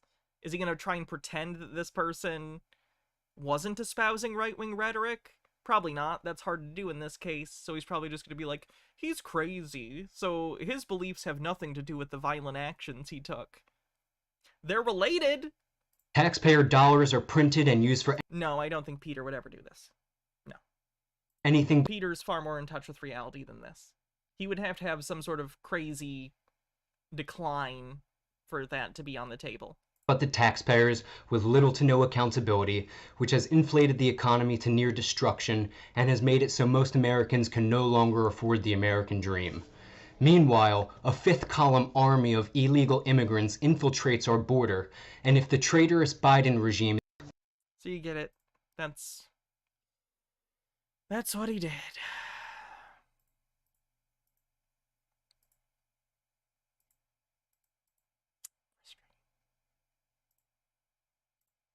I'm a conspiracy theorist. Of course I have an extensive food storage and a doomsday bunker. I'm a conspiracy theorist. Of course I don't trust Big Pharma and I make my own medicine. I'm a conspiracy theorist. Of course I'm not going to send my saliva into an ancestry place. I don't want to be cloned. I'm a conspiracy theorist. Of course I don't trust the government, so why would I trust NASA? The Earth is flat. I'm a conspiracy theorist. Of course I raise my own animals and grow my own food, because who knows what you're getting at the store. If you're a conspiracy theorist like us, make sure to follow along. Oh boy. I probably need to look up her TikTok. I'm tired of the double standard and promiscuous women getting a pass. You see, in this country, when men cheat, everyone jumps on them. But when women cheat on a good man, everyone says, hey, you know what? You had to do what was best for you. It's No, they don't. They do not. What are you talking about? good that you cleared your head and you separated yourself to take care of yourself and do what's best for you. There's a double standard. No, there really isn't. And it's wrong. And it's evil. And there are a lot of women cheating on really good men. And the culture just gives it their stamp of approval because it was a woman that cheated and not the man. No, it doesn't. I just gotta click, like, the premise is incorrect. We can be still and know that the Lord a lot of times will fight the battle without us doing a thing. For a long time I had these pagans, and they were witches, warlocks, whatever you want to call them, pagans. They were admitting to practicing black magic, so to speak, and they were coming around my business constantly, and they were always trying to put curses on my place of business, but it was a public business, so I really couldn't say anything to, or like throw them out, if you know what I mean. So one day their leader comes into my shop and he's just sitting there, and I knew what he was doing. And I just started... Is this guy legitimately just paranoid and he thinks these random people are doing spells and stuff, but it was just people being there? Praying. I said, Lord, you know, I really need your help. Out of nowhere comes this old man who I've never seen and confronts him to his face and says, what are you doing here? And they have this little spiritual tit for tat where he says, I know who you are and I know what you're here to do. And I command you to leave in the name of Jesus. And this guy gets up and leaves. I don't know what he means by public business. I'm assuming he means he was an employee of a business that's open to the public, that's a place of public accommodation. I assume he basically means his boss would not want him to kick someone out for no reason. And I'm like, what just happened? So this older man starts talking to me, and he's like some Christian painter from Mexico who I've never even heard of or met. And we talk about Jesus for a while, and I never see him again. And those pagans never come to my shop and try to mess with me again. Oh. What does MAGA mean to you then? So Make America Great Again, what does that mean to you? The America I grew up with, we want it back. We want people to stop censoring us. We want them to stay away from our Second Amendment. We want freedom of religion. So if you're conservative, you have freedom of if you're religion. Christian, No if one is you're white, silencing you're you. male. Doesn't matter what color you are. We want people to be respected for who they are. We don't need to have... You are being respected for who you are. Who you are is shitty, and it's not about the color of your skin. It's that you're a shitty person. Like, what? Stones of infinity stones, because you're black, you're gay, you're trans. What? We just want everybody to be treated equal. And they're trying to say that we're the party of the racist party, when they're the ones actually wanting Jim Crow rules back. No! Well, colleges, they want to have black and white graduations. Oh my god, he's literally talking about that one fucking talking point that turned out to not be accurate. Separate us. Where do they want that? What colleges? Man, look. Okay, I don't know. Google it. Wow, I googled it and it looks like that was actually clickbait and inaccurate, and that anyone could go to those graduations. Oh. well, now I look like an idiot, and that's their whole worldview. Everything they believe is based on that kind of shit. So fucking funny. All right.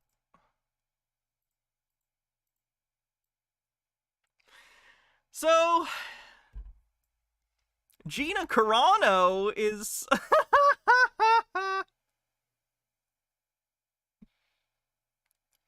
Gina Carano, with funding from Elon Musk, is trying to sue Disney because they wouldn't bring her back after she did a bunch of stupid shit online. And here's Ben Shapiro talking about it. I'm not a lawyer, I can't speak to it, but my understanding of the situation was her contract was already up, and they just decided not to work with her. I have no idea how she's going to try and justify this legally. To me, it just feels like Elon Musk and her want to try and drag Disney in the press. I don't think they necessarily know whether or not they're going to win. Like, I don't think they are going to try and win as much as they want to get Discovery and try and embarrass Disney. I don't know. H-Baird says, remember, kids, if your big break is a show whose star has a trans sister, maybe don't be transphobic online. Or in general. That'd be great. Gina Carano, our friend, who, of course, starred in Terror on the Prairie for us. We hired her after she was fired from The Mandalorian for the great... Wasn't fired. Again, her contract was up. They just didn't bring her back. sin of saying that people should not dehumanize one another. That's really why she was fired from The Mandalorian. Isn't it weird that these are the same people who are really in favor of, like, at-will employment? And she put up a meme saying, essentially, that othering ends with murder, which is, I thought, kind of a mainstream point of view. Oh, is that all that happened, Ben? Or did she use the Holocaust and try and compare herself to a victim of the Holocaust because people didn't like that she was transphobic? Is that what you mean, Ben? Why aren't you saying the whole thing? Is it because the reality of the situation is incredibly embarrassing? In any case, they fired her, we hired her, and she was in Terror on the Prairie, and it was sort of a big win for everyone. Was it? I don't think that movie did very well. Now, Gina is suing the Wall... Amber Pretzel says, hate to admit it, but Ben Shapiro can actually rock facial hair, makes him look more mature, still don't like him or his politics. I guess it's better than Sans facial hair. I'm not a fan of goatees, though. Goatees I never think are a good look, but that's just a personal preference. Walt Disney Company. So according to Deadline Hollywood, 3 years after Carano was axed by then Bob Chapek-run Disney for comparing the political climate in America to Nazi Germany, that's not what she was doing. It was. She used an image of a Jewish person in Nazi Germany with a yellow star and saying that this is what's happening to her, or it's analogous, or it's a slippery slope to that. So it's literally what she was doing. Carano sued Disney and the Star Wars shingle Lucasfilm for dropping her from the Bounty Hunter series. And X is paying... Elon Musk is actually paying for her lawyers because... It's a good use of his money. Safia with the $2 super chat says, ban whoever thirsted over Ben Shapiro. I love it. It's close. According to the complaint, quote, a short time ago in a galaxy not so far away, defendants made it clear that only one orthodoxy in thought, speech, or action was accepted. Didn't Daily Wire viewers think Terror on the Prairie was woke? I saw a right-wing person say that, but I don't know how prevalent that idea was. I don't think enough people saw it to have that hard of an opinion on it. In their empire, and that those who dared to question or failed to fully comply would not be tolerated, and so it was with Carano. The rule of law still reigns over the defendant's empire. Carano has returned to demand they be held accountable for their bullying, discriminatory, and retaliatory actions that inflicted not only substantial emotional harm, but millions of dollars in lost income. Now, Elon is backing the suit, I'm pretty sure. I don't think it's the company X. You'll recall that it was in February 2021, not long after she had been in The Mandalorian, that they put out a scathing statement on their business with her. They said Gina Carano is not currently employed by Lucasfilm, and there are no plans for her to be in the future. Nevertheless, her social media posts denigrating people based on their cultural and religious identities are abhorrent and unacceptable. By the way, there was no social media post denigrating anyone based on cultural or religious identity. I'm pretty sure there was. Gonna go ahead and say, since Ben Shapiro lied earlier, he's probably lying here. Was it something that was very, like, post 9/11 Islamophobic? Was that what it was? At all. I don't remember. So she says... She said a bunch of stupid shit, basically. Defendants also discriminated against Carano by treating her differently from her male co-stars, who also made public political statements on social media. That, of course, is absolutely true. Pedro Pascal, who's the star of The Mandalorian, put out a meme about how basically the illegal immigrants who were being held in detention facilities, those were like concentration camps. He put out that tweet, nothing. She said her male co-stars were not disciplined, let alone terminated in a way to destroy their careers, even though some would find Right, because people actually find that situation to be more analogous. their statements abhorrent. And she points out those statements by Pedro Pascal, as well as Mark Hamill comparing Donald Trump to Adolf Hitler. So Carano is amplifying all that, and then Elon Musk put out a statement saying, anybody else who wants to sue Disney, let me know, which revenge is best served cold. He put out a tweet saying, quote, if you were discriminated against by Disney or its subsidiaries, just reply to this post to receive legal support. I, for one, am pretty in favor of Elon Musk wasting a bunch of his money on stupid right-wing lawsuits, so keep at it. Because he received an anonymous source that showed Disney general entertainment content and inclusion standards that violate basic civil rights law, that basically create all sorts of Disney's never hired me for a Star Wars either. Can I sue them? racist hiring practices. And there are a bunch of people who are going to take him up on that. Would not be surprised to see Disney sued from 1,000 different directions over that, because DEI must in fact die. And Elon is doing God's work on that one. Elon is doing God's work. Balance of nature, fruits and veggies. These are the most convenient way to get whole food ingredients of cheese experience, meaning that if he goes in, Jesus Christ. Only like the first 3 minutes of the video are the actual video. Annoying. Oh, you see Tim Pool? Look at this shit on Tim Pool's stupid show. Was Atlantis more advanced than we are now, or is that just much more advanced? This is much more advanced. Much more This is all advanced. conspiracy, but I think that there was a lost civilization on Earth that created feats that Is Elon Musk atheist or agnostic? I don't know his religious beliefs. we are I shouldn't say incapable of. Or lack Things that thereof. create. Let me give you an example so people listening can understand the accomplishments of the ancients. There is a statue in Egypt in Luxor called the Ramesseum statue. It is 1,000 tons that was carved out of one solid piece of granite stone that was moved approximately 150 miles. 1,000 tons. There's a few 720-ton stones that were moved 500 miles, or let's say 400, excuse me. In 2000, was it 15 or 12? Doesn't matter. The Los Angeles County Museum of Art moved a 340-ton stone just over 106 miles. It took a year. Is he trying to be, why am I blanking on his name? Joe Rogan? And it was a giant floating Yeah, city here's on hot a air video. balloons. So I think they attached these blocks to like 1,000 hot air balloons, and then they would like with ropes just guide the blocks along, for 100 miles and walk it to its destination. This is how they did it. It's very obvious. Something like Resident. This is how they did it. This is very obvious, says Tim Pool. Is this a good time to bring up that he dropped out of high school in like 9th grade? Frequency. I mean, I've been watching Jimmy's expose on these for a while. You've been doing a great job with that on X, formerly Twitter.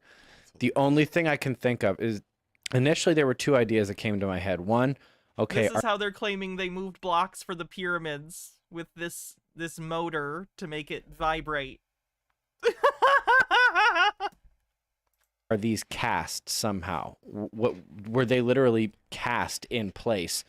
That one's hard. I can't say it's impossible, but that one's hard to wrap your head around and hard to believe that's the answer.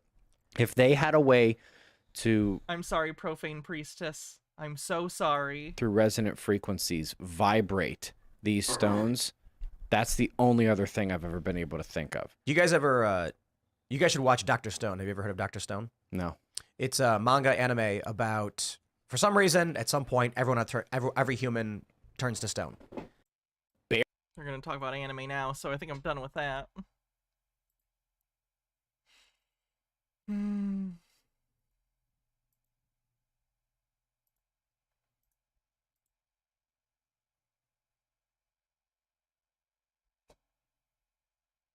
DM Trey says, hi, here's some basic engineering. It's thousands of times easier to push things than lift things.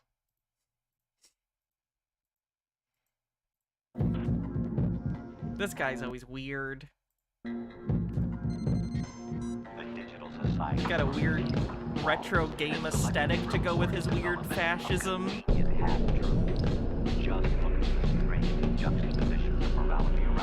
You know, they say that life imitates art, but in works of fiction, happy endings are actually possible. Even when things appear to be getting better, you know, on the short term. I did have Carl up. I haven't seen him in a long time. I thought it might be funny to watch something of his from recent. Somehow, our culture in the West, it always finds a way to resume the decline. And when things start to get a little bit out of control, in terms of counterculture, you know, when Elon Musk decensors Twitter or Trump wins the presidency back in 2016, you know, Gamergate was another one. There's many examples of these cultural... Yes, the most important historical events of the 21st century. Gamergate, Trump winning the presidency, and Elon Musk buying Twitter. Oh, the brainworms are strong with this one, huh? Inflection points that should act as a catalyst for societal change for the better. The fabled pendulum swing that we were promised. And yet it never happens, you know, it never comes. And to be fair, I guess the jury's still out on Elon, but I have watched X/Twitter resume their regime of censorship in real time, which doesn't surprise... Let me guess, he got to say the N-word for a week and then they stopped him and now he's upset. That feels like the vibe here, is that Twitter isn't letting him say slurs as often as it did the week Elon bought it. Me at this point. There was this growing organic demand for free speech on Twitter.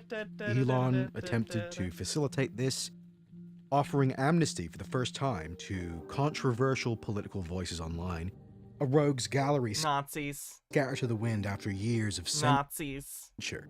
Nazis. A vanguard that really... Oh wait, I forgot the people who post child sexual abuse material. He made it a haven for them too. My bad.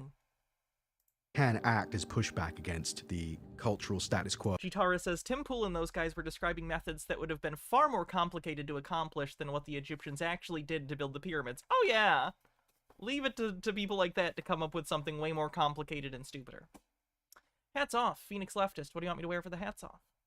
Of wokeism, which absolutely needs censorship in order to thrive. You know, wokeism, and when I say wokeism, I mean, you know, whatever, these... My choice? Ooh. Fundamentally anti-European.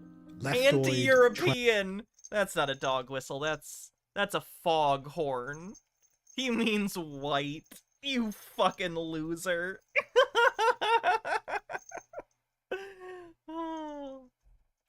Paranoid neo-Marxists who are embedded now at all levels of society, who are obsessed with persecuting normal people, who bring this hostile, he's a normal person, by the cultural way. critique. This person who's obsessed with Gamergate and video games being the cornerstone canary in the coal mine for society. He's normal. Into every conversation. Well, all you have to do to defeat these people is just to allow free speech, you know, because they can get BTFO'd 6 ways from Sunday. No, because in the marketplace of ideas, you already fucking lost. By anybody with at least a modicum of sanity online. It's not difficult to beat these people in debates. The problem is that they have this apparatus. Can you point to a time someone like you has won a debate? On their side. Just look at how a website like Twitch is moderated, you know, and of course, historically, Twitter was the same way. Twitter becomes like less censored than 4chan, you know. There was a period where, in 2023, Twitter was absolutely wild, man, you know. I mean, it really did take me back to the old days of the internet. So, you know, this highly censored libtard platform sorry. Turns into Encyclopedia Dramatica for a while. I mean, the algorithm continues to spaz out to this day. But then Israel gets invaded, you know? And suddenly you have Zionists of all shapes and sizes Oh god, we're going... coming out of the woodwork, demanding more censorship, demanding the power... He's a literal Nazi. ...or to moderate the conversation based on these advocacy I'm gonna groups guess like his ADL. opinion on Israel-Palestine It's is not- not a nuanced take based on historical precedent, but just, you know, the bad version. Not just the bigotry of right-wing factions that's a problem, but in fact there's a new anti-Semitism rising on the left that must be addressed ASAP. And of course Elon just takes a trip to Auschwitz, and I guess that's the end of that. Because of course we're all learning now that anti-Zionism is anti-Semitism, and Oh no, it's not, but unfortunately some Nazis have used the Israel-Palestine issue to try and court anti-Zionist leftists into Nazi ideology. Gets called out all the time. Even like a far-left woke critique of Israel is completely unacceptable, you know? Whereas, of course, a woke critique of American nationalism is just the basic woke bread and butter, you know? It's completely fine. But Israeli nationalism, Jewish nationalism, hold the phone. That is true power, I guess. The power to influence the culture at your whim. But for the average straight white male gamer, you know, the founding stock of a lot of these nations across The straight white male gamer! The founding stock! Yes, the power to influence the culture at your whim. But for the average straight white male gamer, you know, the founding stock of a lot of these nations across Europe and, of course, the US. Remember when the United States was founded by fucking gamers? Somehow, some way, nothing ever really gets better, you know, these aberrations are corrected. Seemingly by the hand of God, at least I guess that's what they'd like us to believe, just completely out of the blue. Have you considered that your shitty, backward, hateful beliefs are just, like, not popular, so whenever they get any foothold, people push back and go, nah, fuck that shit? There'll be like a black swan event. H-Bird says, when are straight white male gamers going to get a fair shake? Someday we might even have a straight white male gamer president. Back in late 2019, you know what?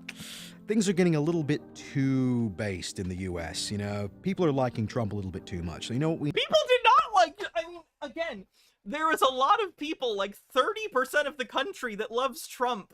The rest do not like him. Most people do not like Donald Trump. This delusion. Need a freak viral outbreak of some mysterious disease. Oh, he's going here. He's going conspiracy. He's gonna act as though COVID was a conspiracy. Who was the president during COVID, sir? Sir? Who said it was a hoax at first? No one knows where it came from. No one even really knows if it's even real. It is, you stupid bitch! Oh, why are Nazis so stupid? I know why. Because they wouldn't be Nazis if they weren't, but like... The mainstream Judeo media will of course... Holy shit, Left Flank Vets, thank you for the raid. Welcome. We're watching a fucking Nazi. So that's not fun. We'll switch a video since we have so many raiders. I'm Hannah. I'm a leftist streamer. We talk about all sorts of things. My bread and butter is conspiracy theories. I debunk and talk about the sociological and psychological reasons and stuff behind conspiracy theories. Today we're just talking about like weird chud politic stuff though, so that's cool. Go check out Left Flank Vets if you have not. Please give Left Flank Vets a follow. I would appreciate it. So let's go ahead and get into this, shall we? Cool. What are we gonna watch? Probably something painful. Jeremy? No, this lady. Okay. After I read the Spitz message, we'll do the video from this lady. It's not great. Chitara says, by the light of Paul, these guys really are still hanging on to gamers being a cultural demographic that's the norm, or that is the norm or oppressed. It's their own fault if they feel that way, though, because the so-called champions that they are, followed in Gamergate, all turned out to be losers and grifters who are currently struggling to maintain audience on the bowels of the internet. Yeah, look at Jeremy for that. A red flag, and I know you probably know this, if anyone brings up Gamergate and is not mocking it, red flag. Red flag. Alright. Let's check out this lady. Alright. I have almost that exact same shade of lipstick. I almost wore it today. Kinda glad I didn't. Didn't want to be matchy-matchy. Alright, let's get into it. Hi, what's up everyone? My name is Tuesday. Welcome to my channel, The Real Tuesday channel. I would like to say thank you for everyone who has stuck around during this channel change, and I appreciate your patience with me, your understanding. Her channel used to be called The Anti-Vegan because she believes that veganism is a psyop propagated by Satanists, the left, pagans, Wiccans, in order to weaken humanity. So, is this Bizarro Lindsay Ellis? So for today's topic, I would like to talk about the NFL and how I believe it is a fixed game, a fixed sport. I was watching the whole season, watching the Dallas Cowboys every single game Erwin, thanks with for my following. dad, and I started getting into the game and paying attention a lot more than I ever had before. I was learning all the names, my favorite players, and it was a really hard season to get through because the Cowboys were actually really good this year. We had a great quarterback. We have a lot of really great players on the team, but yet there's just a lot of hate and anger directed towards the Dallas Cowboys, and it's freaking weird because... Is half of this conspiracy going to be based on the fact that she doesn't understand why not everyone loves her favorite football team? You're paying attention to the media, you can hear, and I'm not really paying attention as much as my dad is, but I hear some of this stuff and it's just like, wait, what? That sounds... I don't know, guys. I haven't heard much of this, but, like, my dad, I heard some stuff he said. This is how a lot of conspiracies travel in right-wing circles, in general, but you see this a lot on the right. There's less of an interest in checking sources and more of a oral tradition of, like, community info sharing that becomes a telephone game. So, you know, you read some random bullshit conspiracy thing on Facebook, which gets shared to, you know, your friend Mike at the office, who shares it to his cousin, who says it to his daughter, you know. It's this community of misinformation propagating and mutating. It's horrifying and kind of funny. Like most things. Sounds very odd, the way everybody trashes Dak Prescott, everybody trashes the Cowboys, and I mean, I don't know if it's all... I'm from Michigan. The Lions are my home state team, so I don't think I have, sympathy for you. ...in my head or not, but I'm pretty sure the game is fixed. During the last game I watched with the Dallas Cowboys versus Green Bay, it was such a weird game. It was like a creepy voodoo game where all this Lady Luck was just not on the side of the Cowboys, and it was our home team. You would think the refs would be, you know, rooting for us, or maybe not rooting for us, but Do you know how refs work? That would be, if referees were preferential to a home team, that would negate the entire purpose of a referee, would it not? What in the world? At least, like, giving us home court advantage. And no, that's not how they're supposed to work!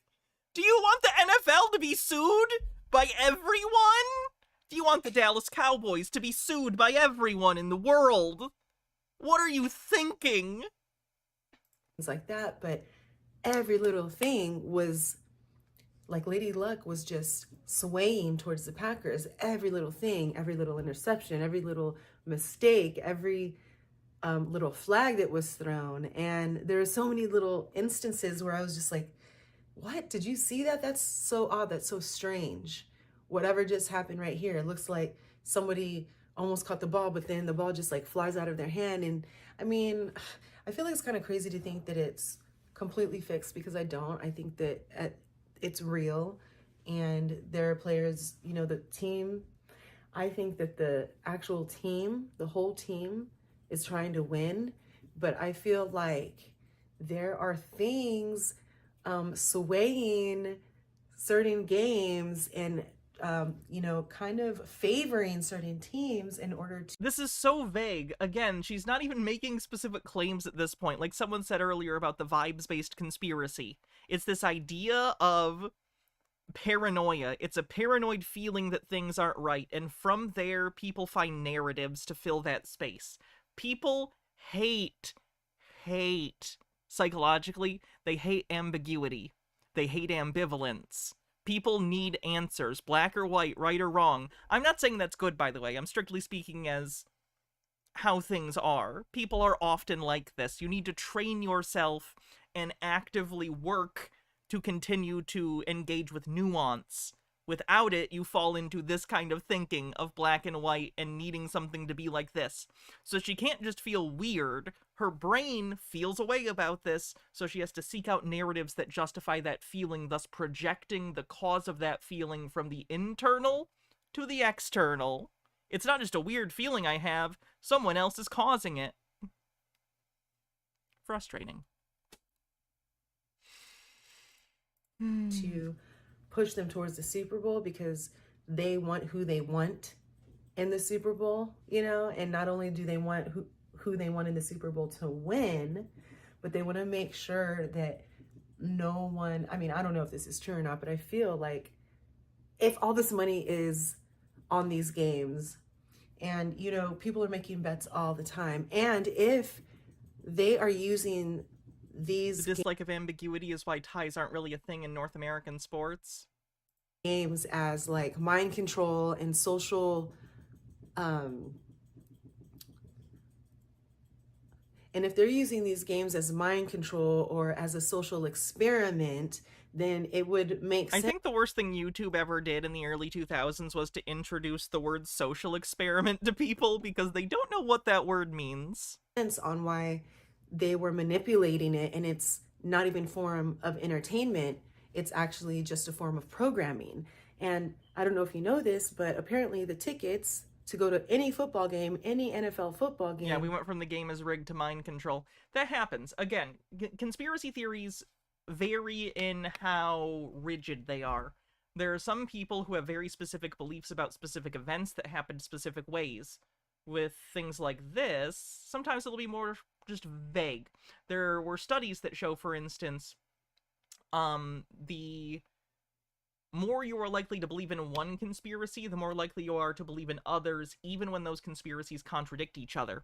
This came up in the study when they were asking questions that were about Princess Diana's death. They asked two questions. Well, there were a lot of questions, but two that stuck out were, what do you think the likelihood is that Princess Diana was secretly murdered by the royal family? And another one was, what do you think the chances are that Princess Diana was secretly not killed in that car accident, but instead is alive to this day, and it was a fake death to get away from the limelight? You would think that these things are contradictory. You would think that, oh, you can't have one with the other. She can't have had her death planned by the royal family and have faked her own death. But people who answered highly on one of those responses to say very likely, it correlated with them saying very likely to the other as well. Their belief was not concrete. When they were interviewed about their answers later, it was a vibe that they had.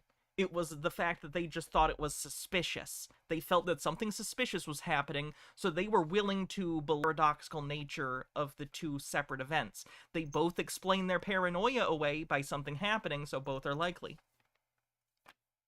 Anyway.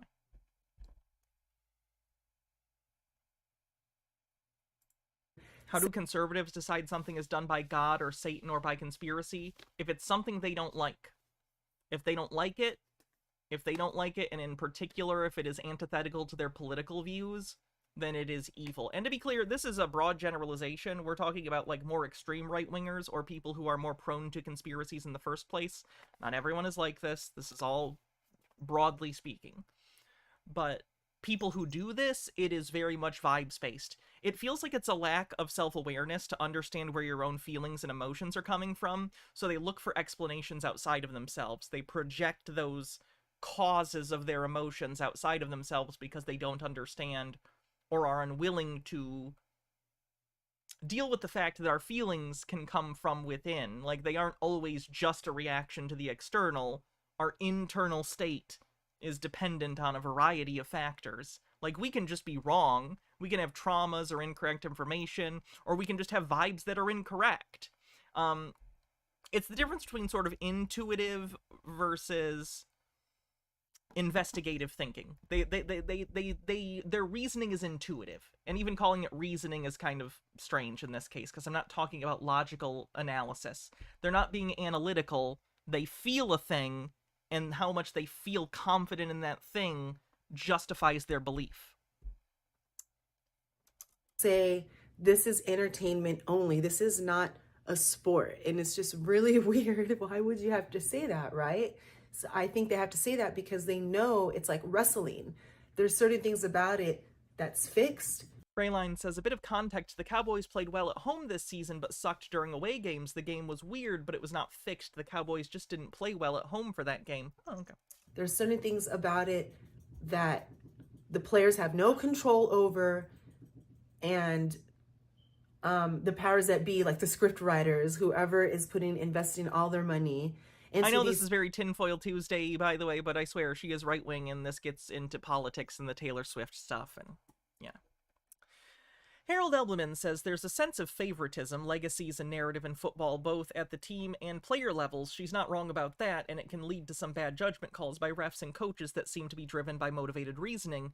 I think it's just a bunch of individual actors with their own flawed judgments, but I can see how people stitch it together into a big movement. Well, that's a microcosm of conspiracies in general. The world is full of people following incentive sets, both personal and systemic, that sometimes lead to good things, often lead to bad things, because we're human beings and we're not perfect and we do bad things, make bad judgment calls, and the systems we've set up aren't perfect, don't take everything into account, and harm people in many cases. But instead of recognizing the complexity and nuance that goes on in the world, it becomes easier for people to come up with broad narratives that are simple, that make the problems of the world centralized, coming from one place or institution, as opposed to a variety of problems, both internal and external, between ourselves and within ourselves, and how people are. I don't know. It's fucked up. People see a complicated world, and it's hard to understand, and people don't like that ambiguity, that ambivalence, and they fill it with narratives that make them feel like they understand things. We all do this to one extent or another. Like, we all have maps of the world. Not to say that that's delusional. No. We all have maps of the world in our head and how things work. It's just that some are more in line with the world than others. People who are conspiracy theorists are very, very off. But, like, we all have personal biases and beliefs that blind us. It's just that when taken to an extreme and get so far out of line of reality that it becomes harmful. Like this kind of thing. Teams into the NFL, just follow the money, and that's who's going to win the NFL. And that's who's going to win the Super Bowl. Follow the money. So I feel like San Francisco is probably going to win the Super Bowl.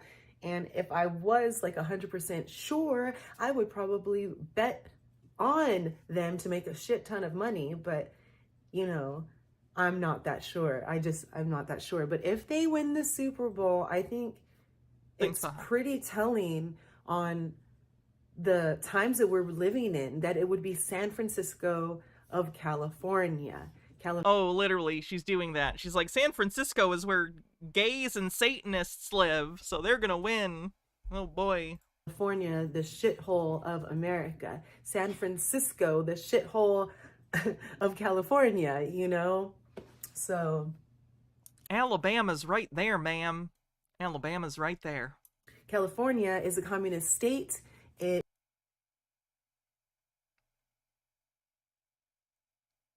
California houses some of the most profitable corporations in the world. It's not. That's not what that word means. It is full of socialist, communist propaganda. They have, again, vibes. Have disgusting shit in their schools. They're trying to teach. Per capita, though, Simzoid. Per capita. That's not a fair comparison. Sex to our children in elementary schools, and they have changed all the terminology. And she's just gonna list all the things she's heard Fox News say. The medical industry and you know, universities and things like that. Like, see what I mean? Like it's like these things don't exist as concrete things in her head. They're vibes. These words evoke emotions, and it's like the words are only the connotations to her. The words are connotations, and she thinks if she can say these words enough, those connotations will get through to you, and it means these evil, demonic things. It's just vibes. She doesn't have a reason other than she's attached these negative feelings to these concepts. So, California is where this all began. It's where it all started, and I think that Washington. Wait, do you think that... Let's hear what you have to say. And California are in cahoots together. Like, does she think that gayness was invented in California? Does she think that, like, any sort of progressive political anything was invented in California and doesn't exist anywhere else? What in the world? I have to use the bathroom real quick. I apologize. So I'll be right back. Don't go anywhere. I shall return.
I have returned. Does she know California was once a red state? No. I do not think she does. I do not think she knows that Ronald Reagan was the governor or that they were Republican. In fairness, too, the parties have changed a lot since then, but yeah, I genuinely don't know. Like Hollywood. H. Baird says, silly Hannah, gayness was invented by Stanford University chemists in 1898 as a part of a program to make theater and fashion better by leaps and bounds. Trans people were invented in the 30s to increase the number of programmers, gamers, and cat girls. I wanted to say something about the cat girl thing, but I think right now it might come off as a little hypocritical, wouldn't it? So I think I'll keep my mouth shut. Hollywood and the White House are in cahoots together to mind control the masses of America. And it's freaking weird because everyone believes that we have two sides, like the left and the right, when it's out in the open and everybody knows that this is our house and it's divided and we have two different parties. And so they are all on the same team. Everybody is on the same team. All of the Republicans, all of the Democrats in Congress and in the White House and in politics are all on the same team. And if they're not, they just don't know yet. They actually believe in politics still, and they actually think that they can make a change and, you know, start a revolution and all that shit. But you can't do anything in a fixed election where they give you puppets that they choose, that you don't even get to. She's paranoid to the point where she thinks that everything is orchestrated, including, like, America's political system on both sides. It's real bad. Choose the puppets from. So, sorry, Trump, Biden, same exact. Are we going to find out someday that microplastics make people super paranoid? Because that would explain a lot. Like, my job would make way more sense, and the things I see on a day-to-day basis would make so much sense if that was a cause. They're both puppets. They're both on the But now I'm doing it. I'm looking for a simple explanation when the reality is more nuanced. We all do it. We all do it. Team. They're working together to get both types of bills passed and different laws passed so that they can bring in a totalitarian fascist state. I do think it's all by design to have everyone under this mind control, the far left under this mind control of wanting to start a revolution, get up, stand up for your rights and all that, where they're using true activism and against us as a weapon, where we should be, our activism should be standing up for our wage rights. Number one, what's happening in America with all the trash They're just throwing away all these products in the dumpster, and you just find them. Oh no, I hate when I see this. I hate when it's a conspiracy theorist who recognizes real problems, but instead of understanding their actual cause, goes on to explain a conspiracy. Oh no.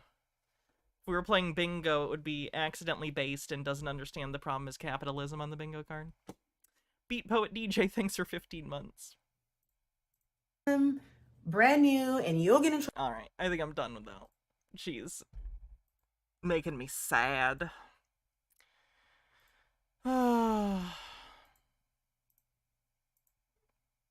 Sargon hasn't been relevant in a while. He's languishing away in internet obscurity even by his own standards. But he's still trucking along, so I guess maybe let's see how he's been. Radio. Well, let's do something a bit more, well, I don't know what to even call this. This is one of those segments where I don't really know what I'm doing, but we'll find out, because I just kept seeing clips and wanted to talk about it. And it's those goggles, those damn goggles that everyone's wearing.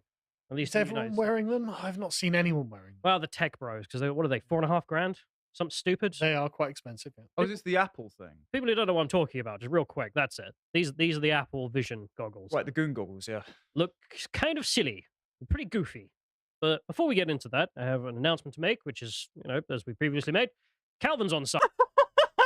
The code for their fucking thing is Crusade.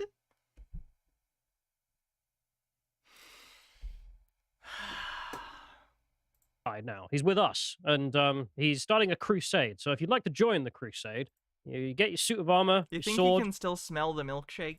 and you type in your credit card information to lowesears.com, and then yeah. Well, it enjoy the show. It begins like Yeah, I think he said goongles because the right has been memeing pretty much entirely about how everyone's just gonna become a jerk-off zombie because I guess when the right sees a computer, their first thought is how they're gonna use it to masturbate.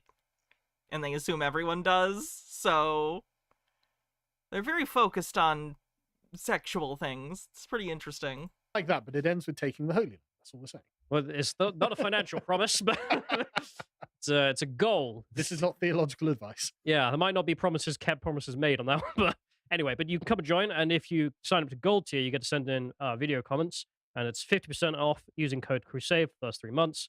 And if you want to send it to him, make sure you're specific that you're sending to him in the video you're sending. So, start it with the Holy Father I have sinned or whatever. Let's put a But anyway, kibosh back to on the this goggles, word. 'cause the I goggle-eyed hate this freaks word. are at it Let's again. not. And as you can see, this looked pretty goofy. These are some fellas eating their dinner in a Chinese restaurant, and they didn't take them off. They kept them on for the whole time because it's augmented reality. So it's not that it's making up the world, but it adds screens in front of what you can see anyway. We covered this in the last Cyberpunk Dystopia. I know, that's why I wanted to do it, because I knew you'd have some thoughts for sure. And this goes on. I guess, again, like I said, I think they're goofy and like any new technology, like it's whatever. But is this that much, like, in terms of divorcing yourself from your surroundings, is this that different than when people are just buried in their phone? Like, I don't know. I just feel like they sound like boomers. Like, I get it. It looks silly. I don't disagree, but so did looking at your phone at first. Like, I'm not saying these things are great or gonna take off, but I don't think the moral, like, concern is as justified as they're trying to make it. Like, I think the bigger issue are issues that exist already with social media and phones and being addicted to the constant stream of information and stuff. Like, that's fine. You can bring that up, but that's not these goggles. That's the internet in general. Quite a bit. I mean, it is very goofy, to say the least. I mean, look at these chaps. You know what this is? This is like peak techno-Rousseauianism. It's like the ultimate form of solipsism. You expect everyone around you to accommodate you because you're basically blind and have whatever. You're not. You're not blind, though. You see through them. Did they miss the entire point? Again, I feel weird even like, I'm not defending these stupid fucking goggles. Like I said, if they catch on, cool, I'll get the Samsung version when they aren't obscenely, like, priced in 10 years or whatever. But, like, what's the issue? Jesus.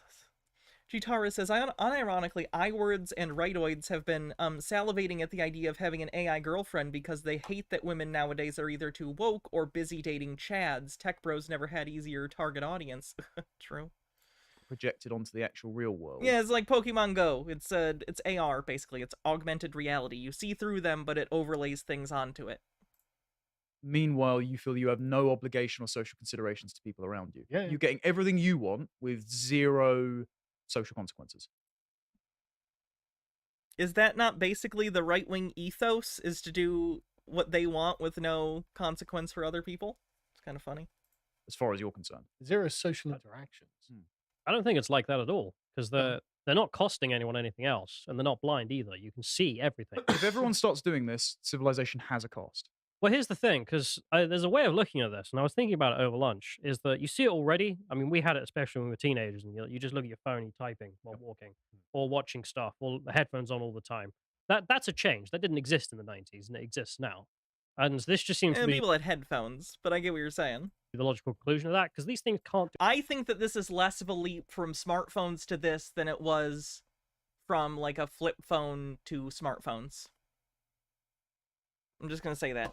I think the social consequences of social media and, like, disconnection from things because of the internet, I don't think this is a bigger hit than smartphones. Do anything that your phone can't. It's just that the screens are in front of you. It's in virtual $3,500 now, but it won't be in 10 years. You know how this kind of shit is. reality. So, I don't know. I mean, this won't So be embarrassing, though, isn't it? It is kind of cringe. Don't get me wrong. And this won't be the ultimate change. I don't think I don't know if they're waterproof or anything, or if they're water resistant. Well, that's what you're seeing. I don't really follow But Apple. I suppose an old man I don't do Apple stuff. looking at a guy using a smartphone would see it stupid as well. Well, Yeah. we'll get to that opinion later. But It is. you Stop are right. walking around on your goddamn phone. It is goofy as heck. I mean, this is a guy on the Is Sargon gonna be a boomer now? I mean, Subway. he always was a boomer, I guess. But damn, he's not even pretending. And of course, when there's just one of you doing it, it does look really weird. But I mean, if everyone on that train was doing it, they're on their phones, for example.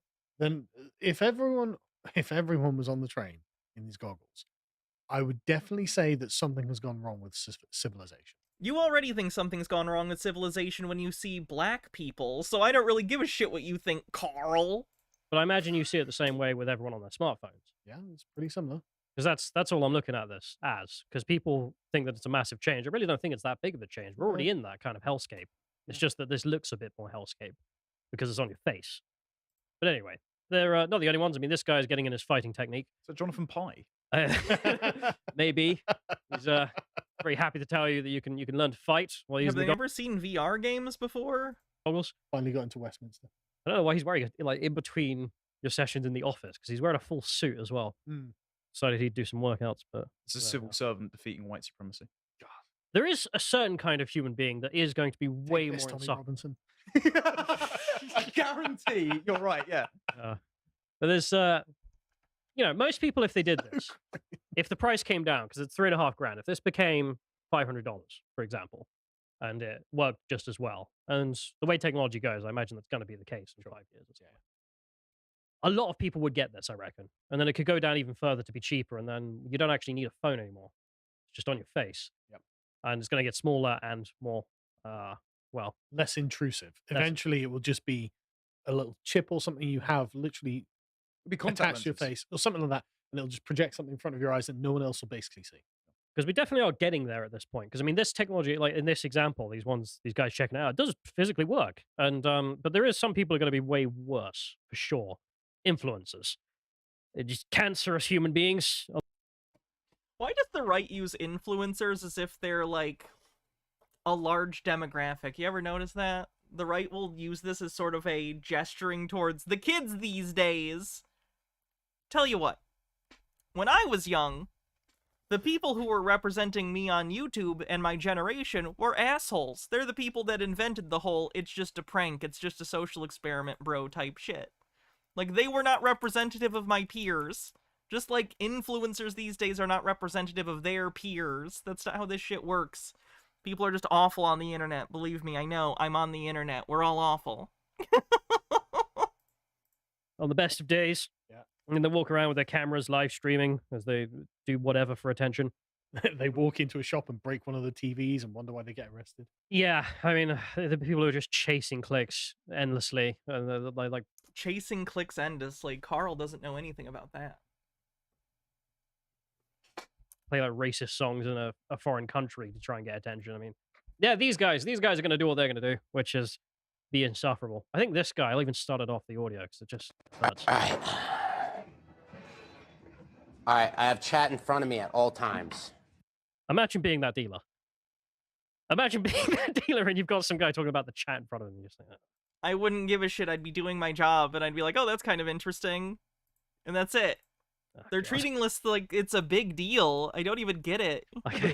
This is the logical extension of city living and public transport, because even without your phone, if you're on public transport with a friend, you're kind of lonely in a public place because you're having possibly a private conversation with everyone in earshot, and everyone just has to accommodate you by pretending they just can't hear you. So this is the same thing. This is just ratcheting up that logic. So there's an aspect of that I think already exists that's even worse, which there is an ethnic line to, if we're honest, which is Arabs. Yeah. Hello, Arabs. Oh my God, get off your phone. Yeah, you haven't invented earphones in the subcontinent. I don't want to hear your Greedo language. What?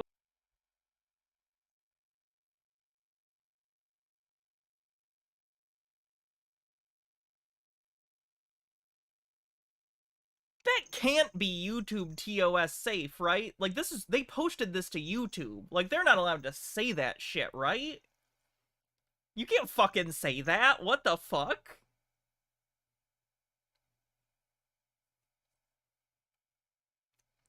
You know what? I'm glad that Carl has sunken into obscurity, and I hope him and his co-hosts have a wonderful stay in obscurity. Jesus fucking Christ. That was terrible.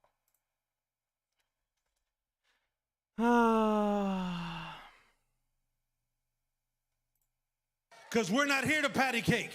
We're here to take over. Hey, that's what the right-wing watch and all these people like to call me. There's a Dominion guy. There's the guy that's trying to take everything over. I said, yes, I am, for the King of Kings and the Lord of Lords.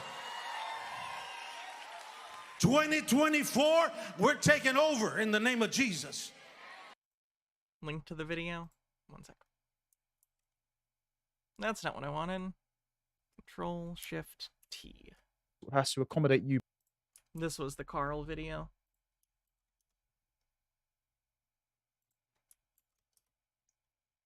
Five minutes, 42 seconds.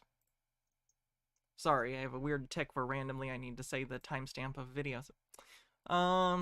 He's the King of Kings. Same guy. The idea that there's some widespread movement. Yeah, we did that one.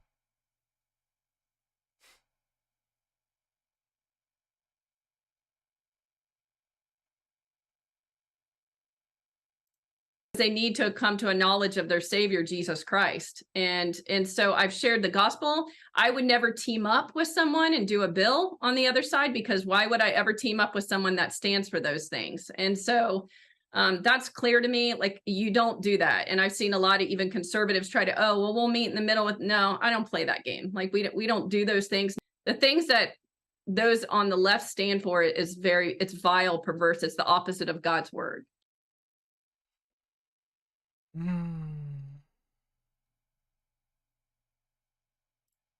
What's happening is the 5% is trying to wake up the 90%, while the 1% is empowered and funding the 4%, and their puppet. His political ideology is based on a Facebook meme, isn't it? Don't do that. That's not a good thing to do. Most irrelevant country right now is India. First of all, have they ever fought in a war?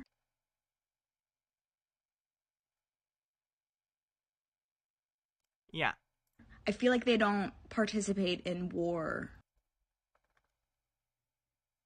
That's gotta be bait. That's gotta be bait.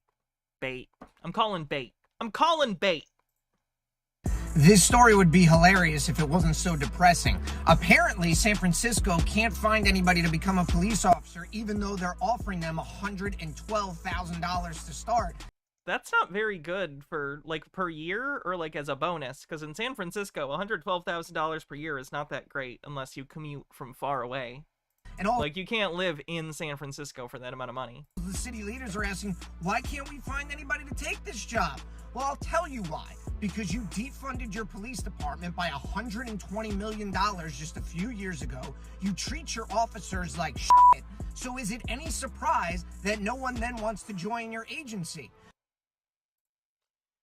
I hate the San Francisco discourse from the right. It's incredibly frustrating. I wish that I could have good faith conversations with people, because that's interesting. But I feel like my job is all day, every day listening to people who are just full of shit and either lying or are so far off base that you can't even have a discussion because it would require an initial discussion to explain to them why they're wrong about other things first. I don't know.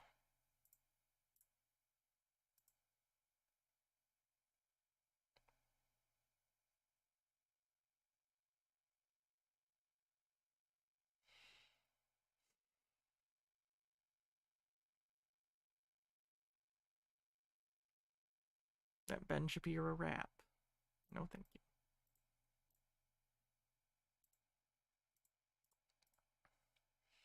What's going on, everyone? Jeremy here from The Quartering. Hope you're having a good day. I've got a lot to talk about, so I'm going to get right into it. Last night, a YouTuber slash author slash deranged individual uploaded a video. In that video, it was about a 14-minute rant about a couple of things which we'll talk about. He also purportedly showed what appeared to be the head of his father in a plastic. This is the right-wing conspiracy theorist that snapped and cut his dad's head off and did a whole stream where he was talking about how Biden is evil, etc. Bag. Which is terrible, and that person is mentally ill. Many online not convinced by the imagery, thinking it looks like a Hollywood prop. Everyone's asking questions everywhere, and I think Apparently, I guess I haven't seen it, so I can't say for sure, but it's been reported as real, and I kind of get that feeling, because if you've never seen, like, a decapitated head before, it does look pretty surreal, and you probably wouldn't immediately be like, that's a severed head. At first, your brain would go, that's a weird prop, because you don't...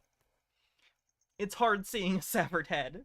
rightfully so. Obviously, I can't claim to know the truth, but what I do know is, of course, as always, this individual, now you're going to everyone click the like button when I say the phrase, say it with me. He was known to the FBI and known to the FBI for a very long time. Had some weird songs uploaded to, I mean, this individual was clearly deranged. Whether or not, we're going to talk about a little bit about the details of the story. The video went up to YouTube and stayed there for 6 hours. Where this individual talked about the federal government, and he talks What did he say about them, Jeremy? Was he repeating the same points that you and people like you continually put out to vulnerable people? An anti-woke rant. I don't really know. I want to talk about the stuff we do know. I don't want to... That is what happened! You just said it was up for 6 hours! What do you mean you don't really know? It's on film! He streamed it! Stay in the spin room, because there's so much about this that I don't... He's such a piece of shit, Jeremy. Are you fucking kidding me, Jeremy? You're gonna try and obfuscate and act like you don't know? He filmed it with a severed head! It doesn't make sense to me. Now, there's a reason that insane people don't make sense to sane people. Generally, every time you try to look at one of these, like, mass events, right? And you're like, why would someone do that? I don't know. I'm not deranged. I don't know. Some of the things he talked about, you see the transcript of the individual video, ideologies, independence, the revolution, traitors, federal judges, talking about all this kind of stuff. There really wasn't a lot of anti-wokeness. He talked about... Oh my god, what? Yes, there was! Ah! We literally watched a portion of it earlier that didn't have the severed head in it. About globalist and anti-globalist, anti-communist. He also claimed to have $10 million, which he didn't. Yeah, he's mentally ill, Jeremy, but that doesn't change the fact that he was espousing the same rhetoric you do. And many things he said, quite frankly, just untrue. This is the language of the right. I think most people on the right are aware that it's mostly rhetoric. The problem is when that violent, angry, divisive rhetoric hits the ears of someone who doesn't have the rationality or the capability to recognize reality from delusion when they get this deep and that stuff, there's nothing stopping them from actually harming people because you've already planted these ideas in their head of who the enemy is and how severe the situation is and demons and Satan and QAnon. DM Trey says, off to play D&D and play a warlock pretending to be a paladin. Try to pass these wisdom saves, Hannah in chat. I hope you have fun. Have a lot of fun. It's really, really, really weird. But what we do know is, you know, he's the man. You see what's he up to now. He's been reported to the FBI just in case. He'd been reported back in 2023. By his own admission, the FBI did show up at his house and threatened to arrest him, but let him continue on. A lot of people are, you know, throwing around different phrases, right? Wondering why that might be. And I think at this Jeremy, they can't arrest someone for no reason. Like, he needs to have committed a crime or them to have known he was going to. Holy shit, Nemesaur, thanks for gifting 20 tier 1 subs. Thank you. You're always incredibly generous, but especially lately you have been. Thank you. Thank you for supporting the stream. point, everyone has their own right to speculate, you know, and it's like another failed individual. And by the way, there was a new law that they slipped right in about militias, I think, right around the same time. It's just fucking what? Is he trying to be like, is he trying to turn this around and turn this into being mad about the left? I don't know. Like, of course he is. That's his bread and butter. That's his show. But like, this is disgusting, even by his standards. I'm sorry this isn't analytical. It's just frustrating. Like, Jeremy, if you're not going to come at this even pretending to be good faith, why cover this shit at all? Just don't cover it. Just ignore it. You know, he said in his own words that the FBI knew him. You see, not only was this man insane, but the FBI knew he was insane and nothing to stop him. Do you know how many insane people there are? Like, my show shows a lot of people with mental illness, which I acknowledge and talk about because it's a serious issue. If the FBI went around arresting everyone who's mentally ill, oh boy, there'd be a lot fewer conspiracy videos on the internet. Like, I don't know what to tell you, Jeremy. You can't just go arrest people just because they're, like, off. They need to be a danger to themselves and others. Evidenced. Clearly he was, but they didn't have evidence that he was. So what were they supposed to do?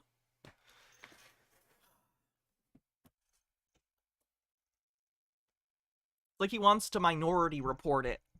The health crisis in America and Yeah, how the the Minority Report. Watch Minority Report. FBI has Or failed read the Wikipedia page, I guess. at its most important job due to resources spent on political vendettas. Well, I do also think that we need to consider reopening insane asylums. Okay, but here's the thing. None of you guys want to spend money on this stuff. Ronald Reagan shut down the asylums. I am in favor of expanding social services. I am in favor of expanding mental health stuff. But none of you guys are!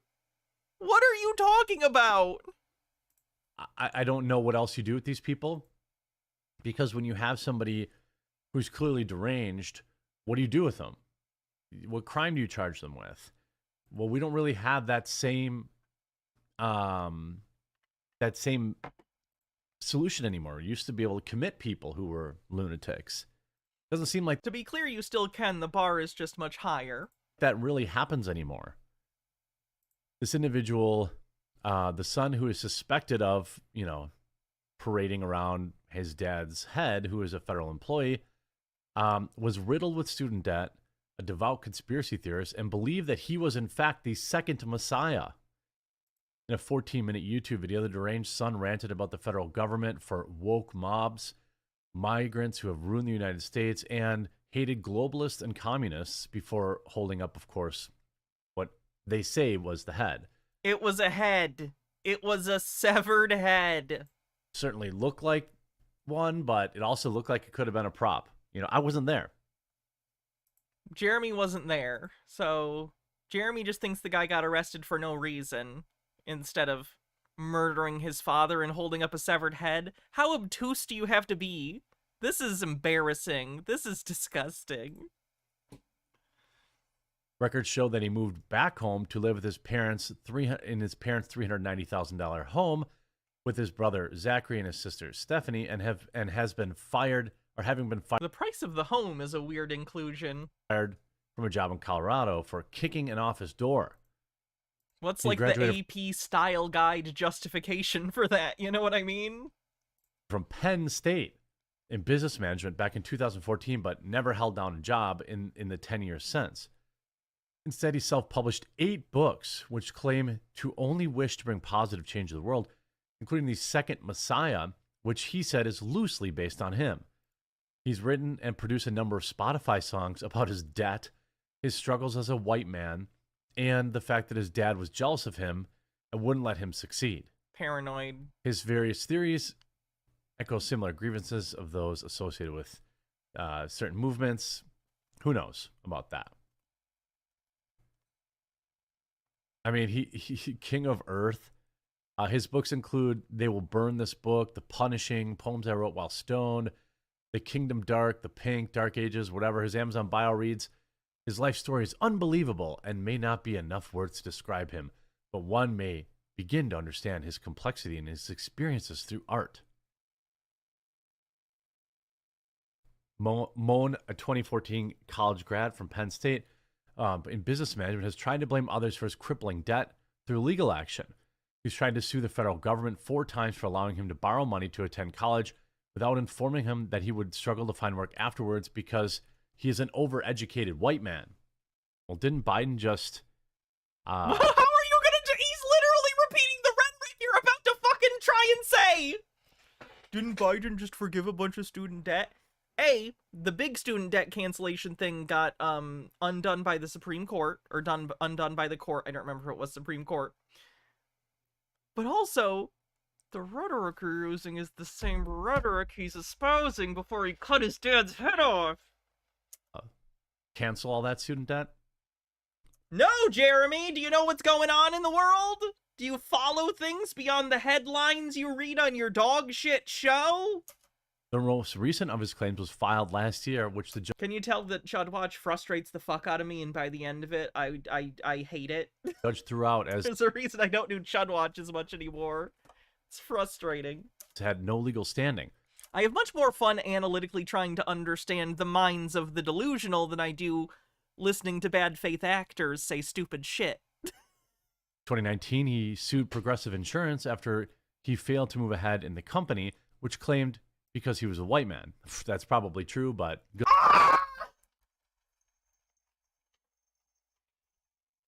Oh, that went in the litter box. That went in the litter box. That was a good shot, though.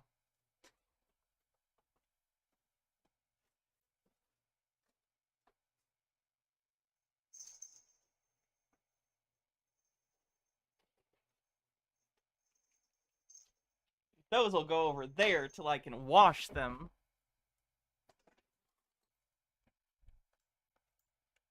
It wasn't an earbud, it was the cat ears. It's alright, they're cheap on Amazon. Good luck proving it. Also, this individual seems deranged. Maybe that's why they weren't good at their job. There are a number of songs on Spotify which are produced and performed by him, including they came for, well, whatever, it doesn't matter. In one song, he complained about the debts he owed and stated that authorities wanted him to expire. It went this is a They woman's were returning to their natural habitat. world, empowering only girls.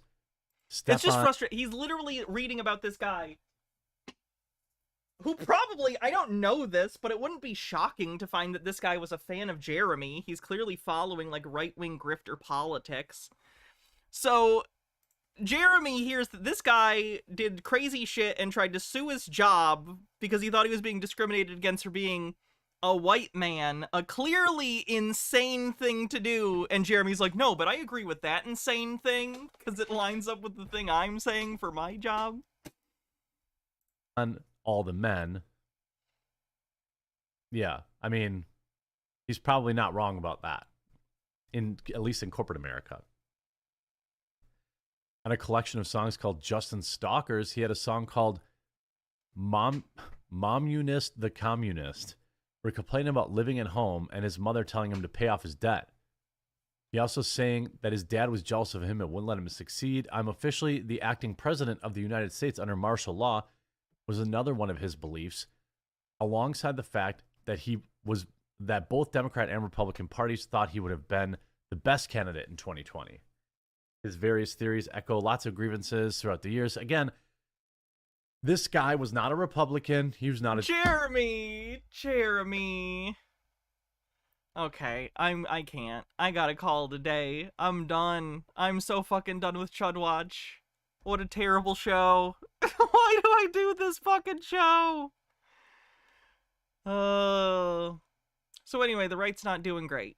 So that's fun. Yeah, PP is on. PP is on. They still do their thing.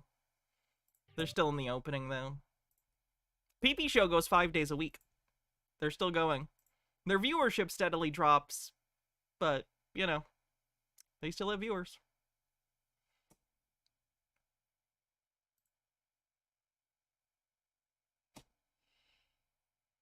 Am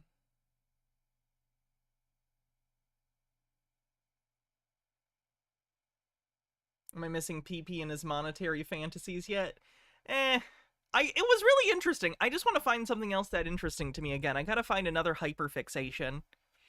Like, the PP stuff was incredible. I gotta find another topic that tickles my fancy like that.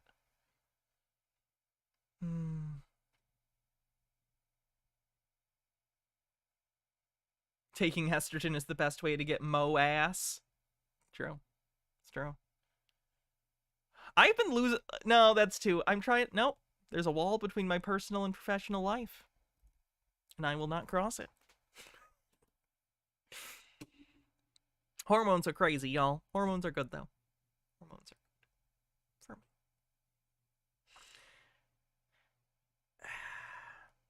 Anyway, so that's it. Do we need a cleanse? I don't even know if I have any cleanses.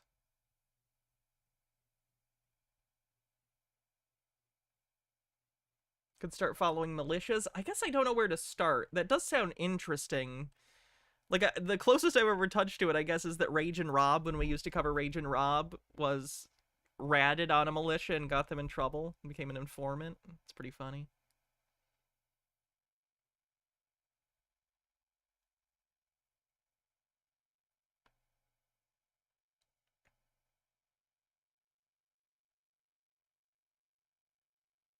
Oh, you're good, Harold Elbelman. You're good. I still have to actually go through it. I read like a little bit yesterday, but I haven't had actually to sit down and read it. So you're good.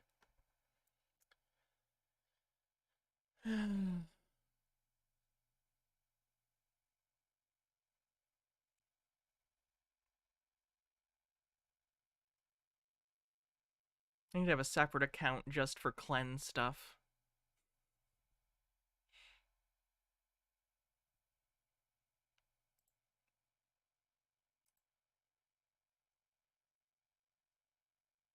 Gina did the Macarena. Can't play that for copyright reasons, but good for her. Oh, it's really fast though, so it's fine.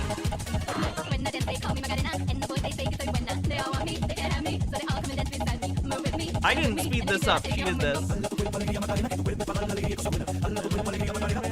Macarena, alright. Wow. Well, alright then. I guess that's a cleanse. So thanks everyone for hanging out. I'll be back tomorrow. I don't know what we're gonna be doing tomorrow, but I'll be back. So I'll see you then. If you came from the raid, give me a follow. We do stuff most days. It's a lot of fun, so come hang out again. I think that's it.